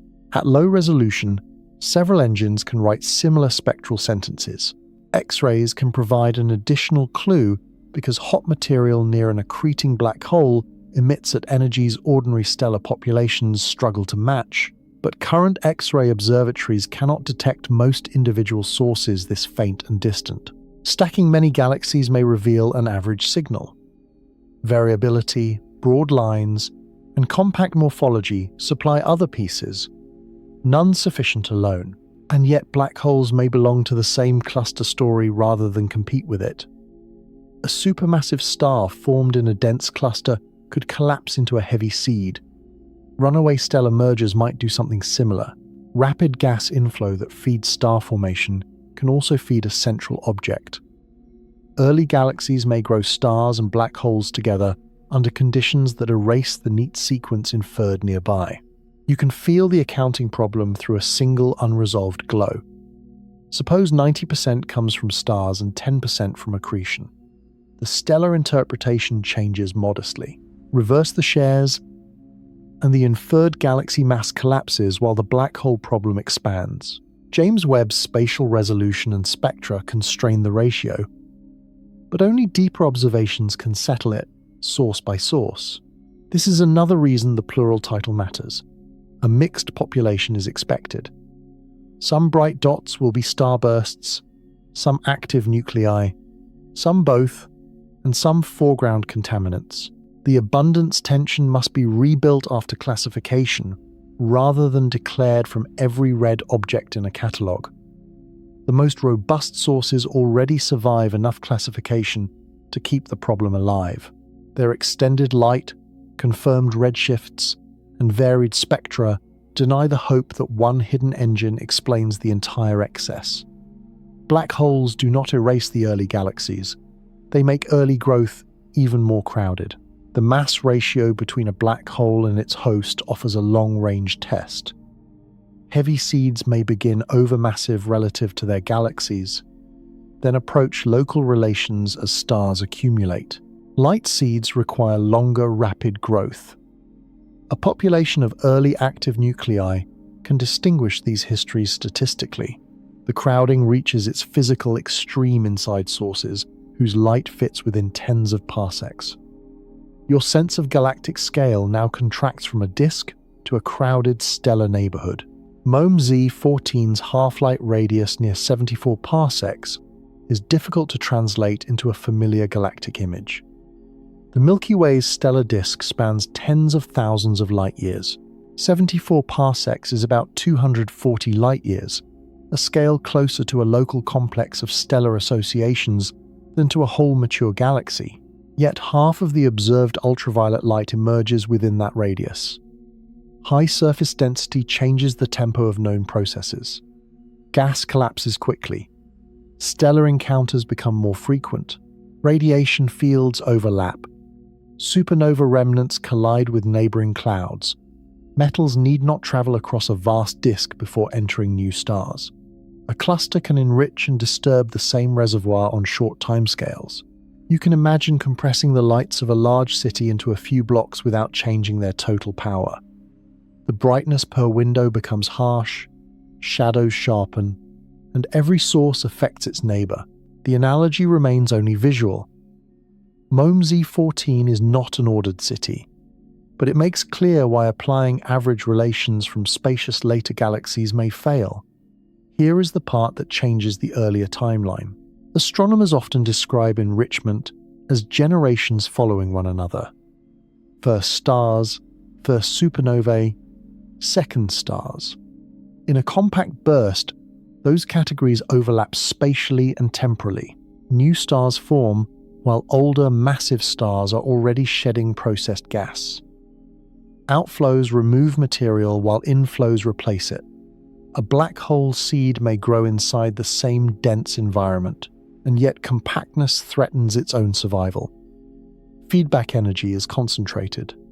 Radiation pressure can clear gas. Supernovae can unbind a shallow system. Tidal interactions and mergers can disrupt the structure. The observed compact phase may be brief, another reason James Webb preferentially catches luminous moments rather than stable objects. Compactness also improves the odds of forming bound clusters. Where star formation proceeds at high pressure, a larger fraction of stars may remain gravitationally associated after gas is removed. Those clusters can survive merging, carry chemical anomalies forward, and eventually resemble the globular systems seen around mature galaxies. A size measurement at redshift 14 thus reaches into the archaeology of the present. This creates the episode's second cascade. Gas reaches the center, a dense cluster ignites, ultraviolet output rises, winds open channels, ionizing photons escape, supernovae enrich the remaining gas and push part of it outward. The source brightens, clears its view, changes its chemistry, and begins dismantling the condition that made it visible. There is no moral at the end of the chain, only a cost. The brightest phase may consume its own future fuel. The phrase "galaxy so distant it shouldn't exist" hides this compact struggle. The object is not sitting calmly beyond a theoretical boundary. It is a transient solution to competing rates, seen because one instant of that solution sent light in our direction. Strong binding can help dense systems retain enriched gas, while outflows escape along weaker directions. A galaxy can lose material, expose ultraviolet light, and still recycle metals into later stars. Spherical averages may miss this coexistence. James Webb sees the projected result, while simulations reconstruct the channels hidden inside it. The models were about to learn that matching the instant requires preserving the struggle, not smoothing it away. You can now compare a virtual universe with the same filters that shaped the real catalogue. Galaxy simulations begin with cosmology, then add physical recipes for gas cooling, star formation, stellar feedback, black hole growth, chemical enrichment, and radiation. The largest cosmological volumes cannot calculate every individual star, so they represent unresolved processes through subgrid models calibrated against observations. At later times, this approach reproduces many properties of real galaxy populations. Cosmic dawn exposes where those calibrations may not travel cleanly. Gas densities are higher, metallicity is lower, accretion is faster. Stellar populations may be different. A feedback rule tuned to nearby galaxies can suppress early star formation too strongly, while a smooth star formation history can erase the luminous peaks selected by James Webb. The models were wrong, not slightly. In specific regions of their predicted luminosity functions, some were dramatically low. That does not mean every foundation failed. Dark matter structure, expansion, nucleosynthesis, and the cosmic microwave background remain constrained by far more than these galaxies. The revision can occur in the layer connecting halos to light. Researchers are already exploring higher star formation efficiency, burstier histories, reduced dust attenuation, altered stellar mass functions, binary evolution, and feedback that changes with environment. Some simulations built before the discoveries produced more early galaxies than the consensus curve, showing that the space of standard physics was broader than headlines implied. Resolution matters as much as prescription. A simulation that represents an entire star-forming region with one computational element cannot follow the clustered peaks that dominate ultraviolet output. Zoom-in calculations capture more local structure but cover too little volume to count the rarest halos. Researchers must connect detailed small boxes with statistically useful large ones, and each bridge can alter the predicted bright tail. You can think of a weather model predicting the path of a storm while underestimating rainfall over one mountain range. The atmosphere has not violated fluid dynamics. The representation of clouds, terrain, and moisture needs improvement. Early galaxies are harder because the clouds create stars, radiation, metals, and black holes that change the terrain while the calculation runs. But models cannot simply be tuned to one record holder. They must reproduce the faint and bright luminosity functions, galaxy sizes, line strengths, metallicities, clustering, ionized bubbles, and later descendants, a solution that creates MOMZ-14 by turning nearly every baryon into stars may overproduce the cosmic stellar mass density. A solution that invokes brief bursts must predict enough quiet counterparts. This is scientific progress in its least theatrical form. The observation narrows a family of possible mappings. New simulations make connected predictions. Future spectra and wider surveys decide which mappings survive. The cosmological framework is tested rather than protected, but it is not discarded before the galaxy physics has been fully counted. Mock observations are now as important as raw simulation output. Researchers pass synthetic galaxies through virtual James Webb filters, add noise, apply the same selections used on real catalogues, and compare like with like. A model can look reasonable in intrinsic mass while failing after observational selection. The detector and survey strategy must become part of the prediction. Now carry those synthetic observations into the catalogue. The next correction would shrink the crisis by removing imposters and revising masses, yet leave the central bright count excess standing. Your confidence can rise when weaker candidates disappear, because the surviving tension becomes cleaner.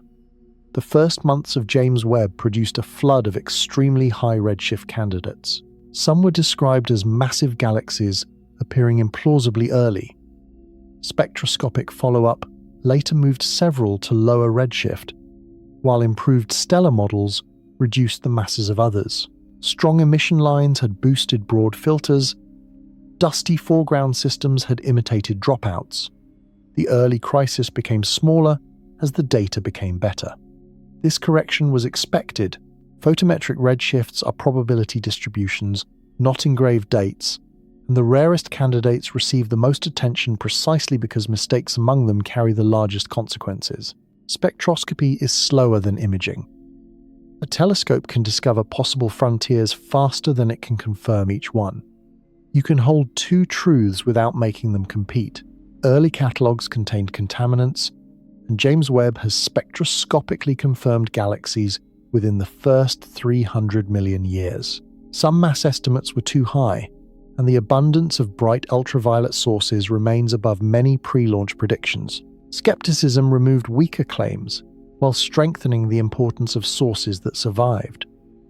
The selection also favors the unusual. Flux-limited surveys find galaxies during bright bursts, along clear dust sightlines, inside ionized bubbles, or under mild gravitational magnification.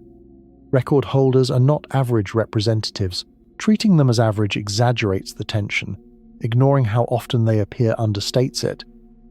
And here is something the phrase "most distant" conceals. Distance records are built from a competition among fields, filters, exposure times, and follow-up priorities. A galaxy can hold the record because the right program placed a microshutter over it, while another slightly farther source waits unconfirmed elsewhere. The frontier is an observing boundary as much as a physical population. This is why MOMZ-14's 5 emission line features matter beyond the extra fraction in redshift. They turn a candidate selected from a broad field into a secure anchor for the number density discussion. JADESGSZ140 supplies an independent anchor from a different survey strategy. Their agreement in time and difference in structure narrow the set of selection effects capable of explaining both. But correction continues. Better lensing maps, deeper medium-band imaging, ALMA lines, and longer near-spec exposures will revise individual properties. Some apparent anomalies will fade. Others, like nitrogen enhancement or local ionization, may sharpen. A field in rapid motion should be narrated with boundaries rather than frozen into a verdict. The title's answer is now close enough to state conditionally. These galaxies should have been rare under models that assumed smoother star formation, later calibrated efficiencies, familiar stellar populations, and particular dust prescriptions. Remove those assumptions one by one, and existence becomes possible. The remaining question is whether their observed frequency becomes natural. That last word sets a higher bar than possibility. A model can be made to permit one record holder through an extreme combination of parameters. To make the population natural, it must produce the observed sources without placing every one in an improbable corner, while also leaving room for the numerous faint galaxies and the later universe. Statistical comfort, not mere survival, is the goal. That frequency can still be distorted by where James Webb happened to look. Cosmic variance is not measurement error in the ordinary sense. It is the universe being uneven. Galaxies trace large-scale structure, so a finite field can sample an overdensity or underdensity even when every detector count is perfect. At redshift 14, where confirmed bright sources are few, one extra galaxy can shift an inferred number density dramatically. The effect becomes stronger for rare objects because they cluster around rare peaks. If MOME Z14 lives in a region that began slightly denser than average, nearby halos may also have formed early, helping create an ionized bubble and increasing the chance that the field contains companions. The same environment can influence abundance and visibility. You can return to the open window in rain, but now the gusts themselves are correlated across the street. Several drops hitting together are not independent samples. To measure the storm, you need windows separated widely enough to sample different gusts. Not merely a larger pane on one wall, James Webb programs are beginning to provide that separation by observing multiple legacy fields: Cosmos, GOODS, UDS, Sears, and lensed cluster fields. Each carry different depth, area, and foreground structure. Combining them reduces the risk that one cosmic neighborhood becomes the universe's biography. And yet, cosmic variance is not an unlimited excuse. It can broaden uncertainty, not make any abundance compatible with any model. The MOME analysis includes large statistical bounds, and the central excess remains substantial. As more independent fields gain spectroscopy, the variance will shrink while the mean either moves toward older predictions or stays high. This waiting period is scientifically valuable because different explanations predict different geography. If bright galaxies occupy unusually massive halos, they should cluster strongly. If bursty star formation scatters moderate halos upward, the clustering may be weaker at fixed luminosity. If ionized bubbles require groups of faint companions, deep imaging around record holders should reveal an environmental excess. Spectroscopic maps can add a third dimension by separating galaxies that only overlap on the sky from those sharing the same cosmic neighborhood.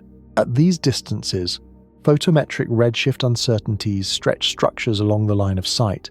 Precise emission line redshifts turn apparent companions into physical groups and allow astronomers to estimate whether a record holder sits inside an early protocluster.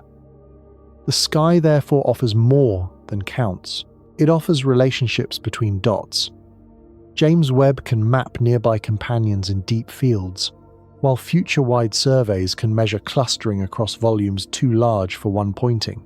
The location of a galaxy begins to test the mechanism that made it bright.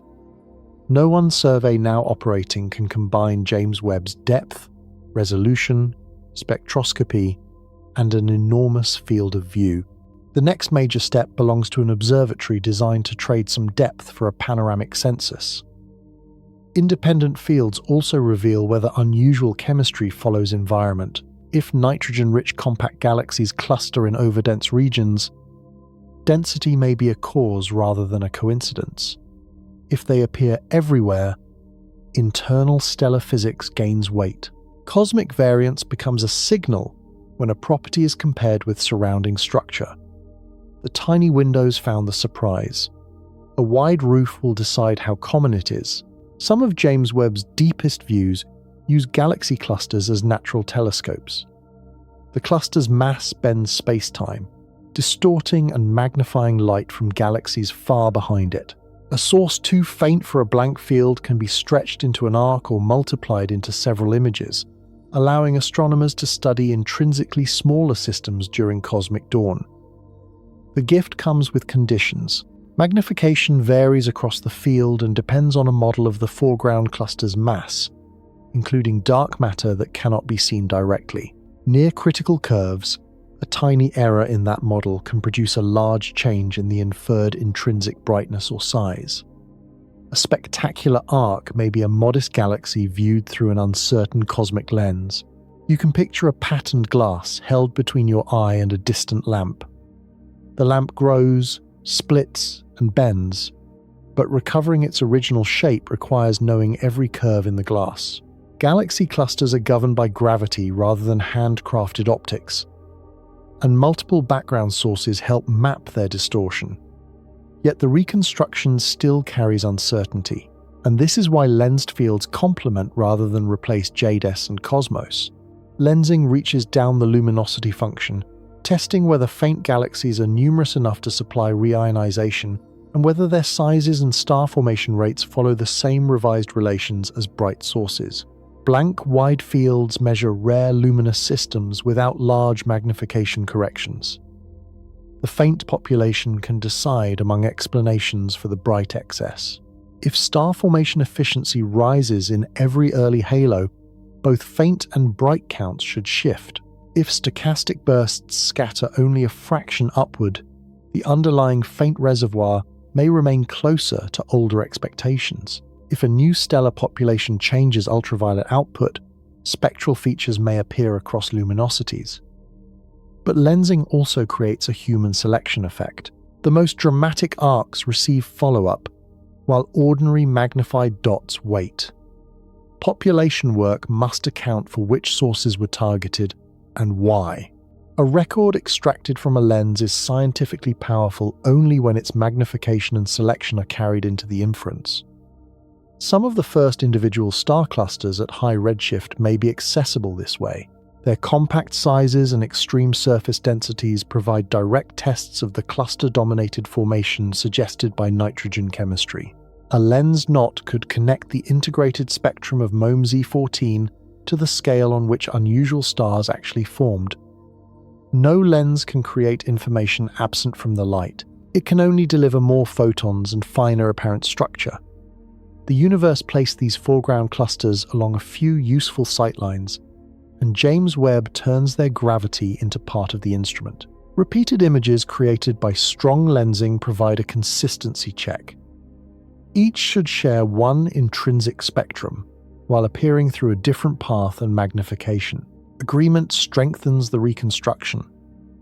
Disagreement can expose contamination or flaws in the lens model. In rare cases, time delays between images sample a variable source at different moments, offering another route to identify accretion. The wide roof will count the bright sources. The curved windows will reveal what the faint ones were building.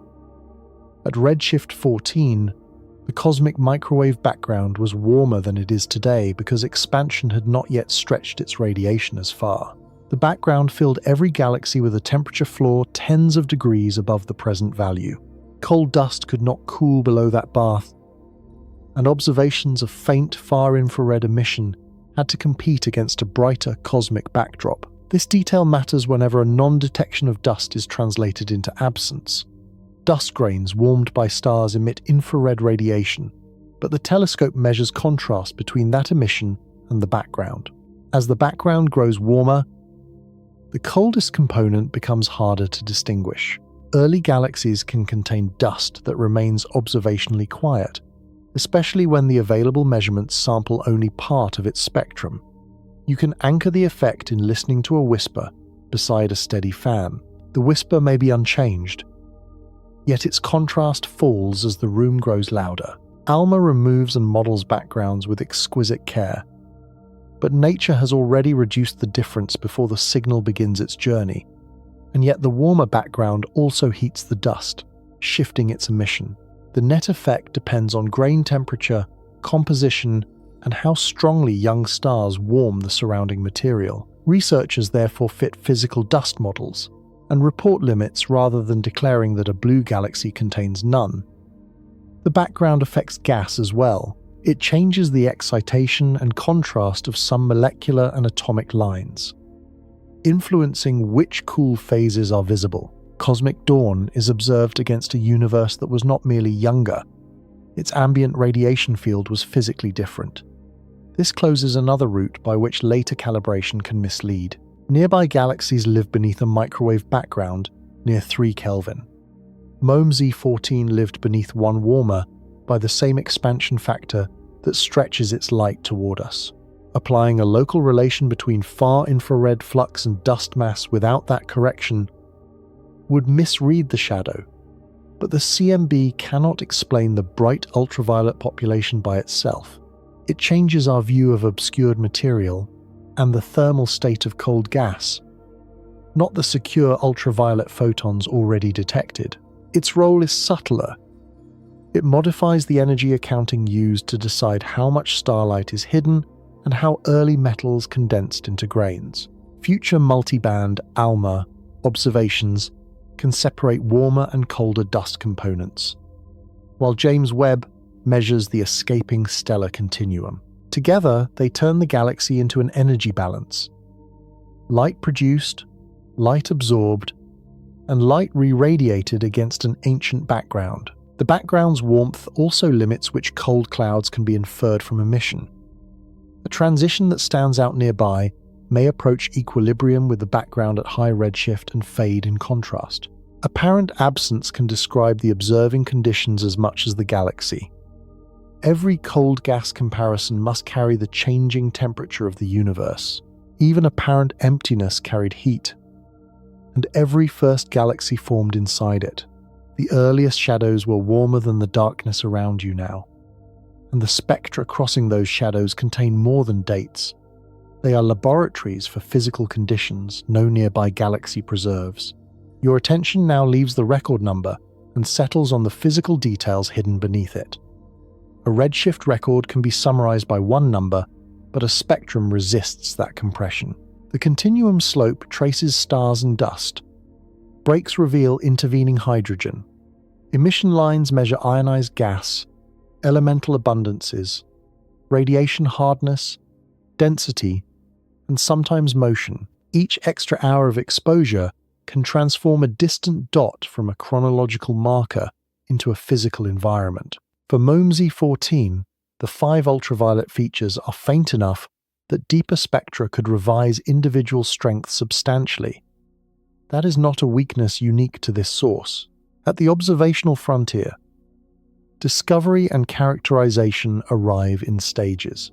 The first spectrum secures the address. Later, spectra furnish the room.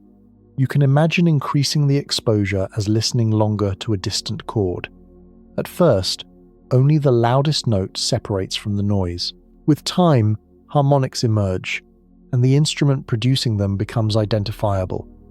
NearSpec performs this, listening across wavelengths, while microshutters isolate many targets in one field. Higher spectral resolution can separate blended lines and measure widths. Narrow stellar nebular emission, broad accretion signatures, and outflowing gas leave different profiles. Line ratios from multiple ionization stages reduce the degeneracy between abundance and radiation field. A detection of one oxygen line tells a story. A network of oxygen, carbon, nitrogen, helium, and hydrogen lines constrains the grammar. And yet James Webb cannot observe every useful rest frame optical line once redshift pushes it beyond the telescope's wavelength range. ALMA receives far infrared fine structure lines shifted into millimeter bands, adding gas dynamics and an independent redshift. The instruments overlap like sensors, One sees the hot stars and ionized nebulae. Another hears the cooler, enriched gas. Spectra can also measure systemic velocities accurately enough to map associations among nearby galaxies. A group that shares a redshift may occupy one ionized bubble or emerging protocluster. Velocity offsets between different lines reveal outflows or resonance scattering through neutral hydrogen, connecting internal feedback to the surrounding fog. This distinction would prove essential as record holders multiplied. The frontier therefore advances in depth as well as distance. A slightly closer galaxy with rich spectroscopy may teach more about first-star chemistry than a farther source known only from a break. Records attract attention, laboratories build explanations. This is why the next years of James Webb do not need a new champion to transform the field. Reobserving known galaxies, increasing sample completeness, and obtaining medium-resolution spectra can decide whether nitrogen enhancement, compactness, and rapid bursts are common or exceptional. No one faint line carries the whole early universe. Together, the lines begin to describe its working conditions. Spectral libraries will make that comparison systematic. Instead of matching only broadband counts, simulations can predict distributions of line strengths, continuum slopes, and equivalent widths for the selected sample. A model that gets the number right for the wrong reason will fail in chemistry or excitation. The photons acquire enough dimensions to expose accidental agreement. The record becomes a laboratory only when each feature constrains a different part of the same physical story. Those conditions will eventually be encoded in models that predict not merely how many dots appear, but what every dot's spectrum should contain. Your frontier can move farther without resolving how frequently early nature crossed it. Somewhere in existing James Webb images, a candidate may already lie beyond MOMSI 14. It may be fainter, redder, or hidden among sources waiting for a microshutter. Future surveys will expand the area, and a spectrum will eventually move the confirmed frontier closer to the first stars. The announcement will carry another redshift and another age. The emotional response will be familiar. Less time, another galaxy, renewed language about impossibility. But the scientific question will not reset. A farther object matters most when its abundance, luminosity, size, chemistry, and environment distinguish among the mechanisms already in play. You can follow a simple hierarchy. A photometric candidate opens a possibility. A spectral break strengthens the date. Multiple emission lines secure it. Morphology identifies where the light originates. Longer wavelengths reveal gas and dust. Neighboring galaxies place the source in structure. A population turns the individual into a test of theory. And yet the first confirmed galaxy may remain beyond James Webb's reach, even after many records. Star formation could begin in systems too faint for direct detection, with later bright galaxies assembled from their descendants. The object at the frontier is the earliest we can currently see, not necessarily the first that existed. This distinction protects the unknown. MOMSI 14 already contains chemical processing, suggesting that earlier stars preceded the observed burst. Its possible ionized bubble may require faint companions. The first light could remain distributed among sources far below current thresholds, while record holders advertise the environments where that hidden population gathered. The next record will therefore tighten available time, but may also reveal that brightness is an increasingly selective trait. At redshift 16, a detected galaxy could represent a rarer burst, stronger lensing, an active nucleus, or an unusually overdense region. Existence alone would be less informative than how often such sources appear. Roman will broaden the census at somewhat later frontiers, while lensing and deeper James Webb programs probe faint systems. Future observatories may extend sensitivity and spectral reach. The history of cosmic dawn will emerge from their overlap, not one last photograph that finishes the story. There may never be a clean moment labeled the first galaxy. Formation is gradual, halos gather gas, stars ignite in clumps, components merge, and the category galaxy becomes applicable by degrees. Our language seeks a boundary that nature may not provide. The record will move. The deeper question will remain where it has been all night. How quickly did ordinary physics become organized enough to shine? The search may reach a practical wall set by sensitivity, neutral hydrogen, and the faintness of the first stellar systems. That wall will not be the beginning of existence. It will be the boundary of a particular instrument, just as Hubble's frontier became James Webb's starting line. Absence beyond it must remain an observational statement until another messenger crosses. Every frontier inherits this discipline. Confirm the time, characterize the source, then count the population before rewriting the universe. The answer now returns to the models, which were never laws telling the galaxies when they were allowed to arrive. Your view now widens from selected fields to a population spread across the sky. NASA's Nancy Grace Roman Space Telescope is designed to observe the infrared sky with Hubble-like sharpness across a field vastly larger than Hubble's or James Webb's. Roman will not replace James Webb's deep spectra. It will find large samples of rare objects and map the environments in which they occur, giving James Webb more targets for detailed follow-up. For early bright galaxies, area is the missing instrument. A panoramic survey can discover thousands of candidates across independent cosmic regions. Measure the bright end of the luminosity function and reveal whether sources like MOMZ-14 are clustered into exceptional neighborhoods. Even when Roman cannot confirm the faintest spectral lines itself, its statistics can transform a record holder into a population measurement. You can imagine the partnership as listening and mapping. James Webb hears individual ancient voices with extraordinary sensitivity. Roman locates the crowd. One instrument asks what the source is made of. The other asks how often the universe made it. And yet the partnership will preserve uncertainty rather than abolish it instantly. Candidate selection will still face foreground contaminants. Spectroscopic confirmation will remain expensive. Translating ultraviolet light into stellar mass will still depend on populations and histories. A larger sample narrows random uncertainty while exposing systematic assumptions more clearly. The predicted payoff is specific. If bright redshift 14 galaxies are truly over 100 times more abundant than older models expected, wide surveys should find many. If MOMZ-14 lies in an extreme overdensity, the average count should fall while clustering rises. If burstiness drives the excess, Roman should reveal a large reservoir of somewhat fainter systems whose statistics match the required duty cycle. Roman's discoveries will still return to James Webb.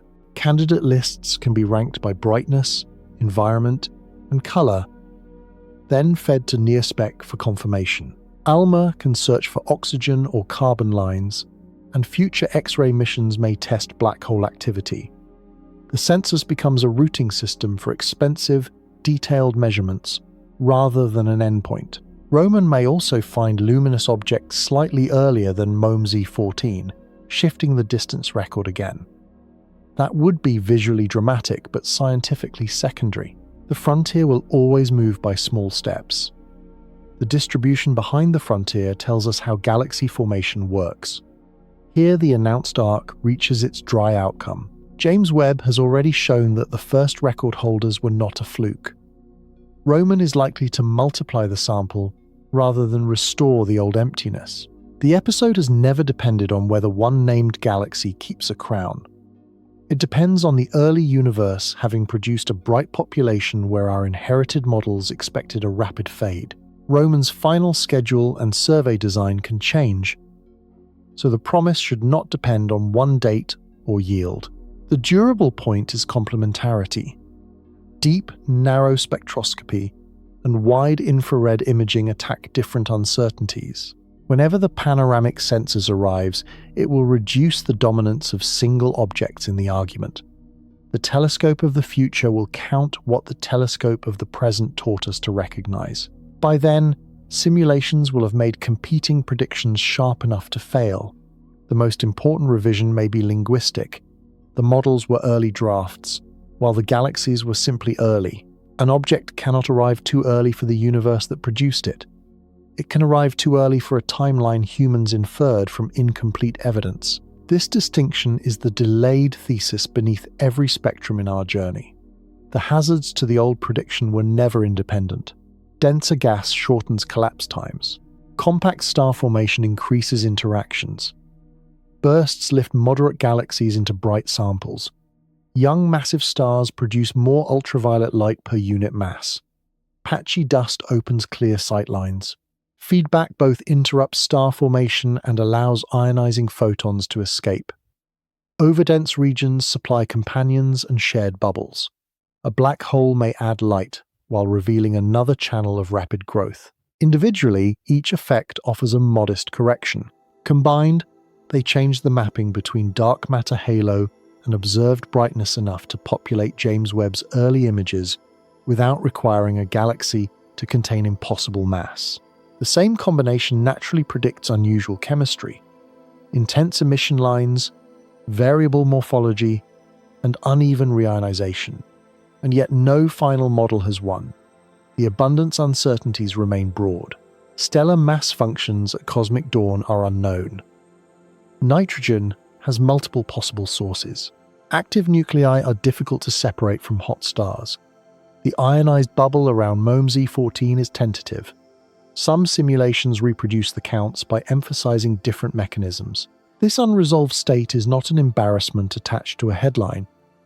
It is the scientific value of the discovery. James Webb has moved early galaxy formation from extrapolation into measurement. Parameters once hidden behind later calibrations can now be confronted with spectra from the era they were meant to describe.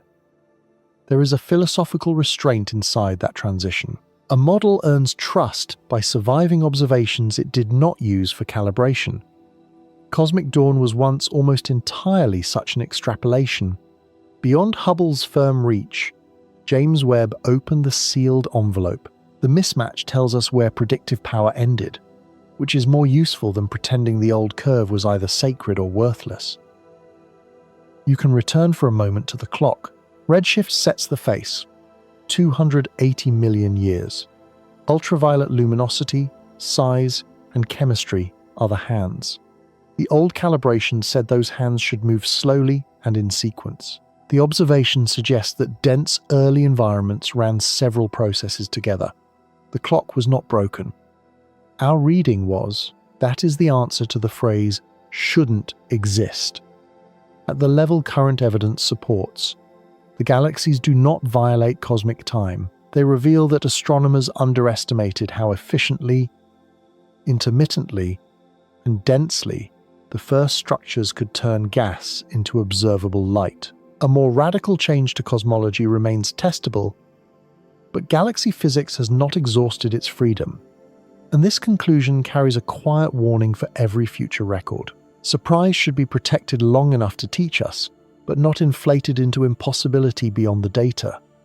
The strongest wonder survives correction. That restraint separates two novelties. New galaxy physics means familiar laws operating with efficiencies, stars, and geometries outside nearby calibrations. New cosmology would alter the abundance or growth of the halos themselves. Clustering, lensing, and background radiation constraints connect the two levels and determine how far revision must reach. The final light now returns us to the object itself, before models and curves as a small set of photons completing a journey through your room. MOMZ-14 remains invisible to human eyes. Its photons arrive in infrared wavelengths, collected only because a cold, segmented mirror waits beyond Earth and separates their faint pattern from a brighter foreground. Yet the galaxy's physical story is now part of the present. A compact burst, unusual nitrogen, a possible ionized neighborhood, and a confirmed redshift of 14.44. JADES GSZ140 adds an extended stellar source, oxygen, and evidence that multiple stellar generations fit inside the first 300 million years. GNZ11 and other nitrogen-rich systems connect the pattern to dense cluster formation. JADES GSZ110 shows that even a less extreme galaxy could be oxygen-enriched by 400 million years. The named objects are not a list of records. They are different experiments performed by the same young universe. Together, their answer accumulates. The galaxies are visible because gas gathered quickly inside early halos, because star formation could rise in concentrated bursts, because massive young stars produced abundant ultraviolet light, because dust and feedback opened uneven paths, and because surveys caught the most luminous moments. They seem forbidden only when later galactic averages are projected backward as universal rules. These galaxies do not break cosmic time. They reveal how differently its first minutes were spent. That final form of the clock answers the title without draining its awe. Astronomers found galaxies so distant that old models placed very few bright systems there. The galaxies should not have been common under those assumptions. They exist because at least some assumptions about early star formation, stellar populations, dust, feedback, and environment were incomplete. But the zoom-out remains open. We still do not know whether MOMZ14 is representative of a broad population or a luminous edge selected from it. We do not know which stars made its nitrogen. We do not know the full size of its ionized bubble or the exact share of light contributed by a black hole. Roman has not yet counted the wide sky, and James Webb has only begun the spectra. There will be more distant galaxies. Some current candidates may move inward. A future spectrum may cross redshift 15, then 16, carrying light from closer to the first stars. Each new record will shorten the available time while expanding the set of physical pathways nature has already demonstrated. Your room began this night with ancient galaxies crossing it in darkness. They are still crossing it. Nothing visible has changed. But the darkness now contains a measured history. Hydrogen fog turning transparent around small islands of furious light, elements being forged and recycled, clusters forming chemical memories that survive in the Milky Way. We have drifted from a missing color to a confirmed spectrum, from one bright point to a population, and from an apparent crisis to a more precise question about how the first galaxies spent their time. The distance that seemed to remove them from us has delivered their earliest light into our instruments and into this quiet moment. If your eyes feel heavy, let them close. If this felt like home, leave a comment when you wake up. The faint infrared glow continues beyond sight, like the first warmth before dawn, still arriving through the dark. The universe will still be here when you wake up. So will we. Good night.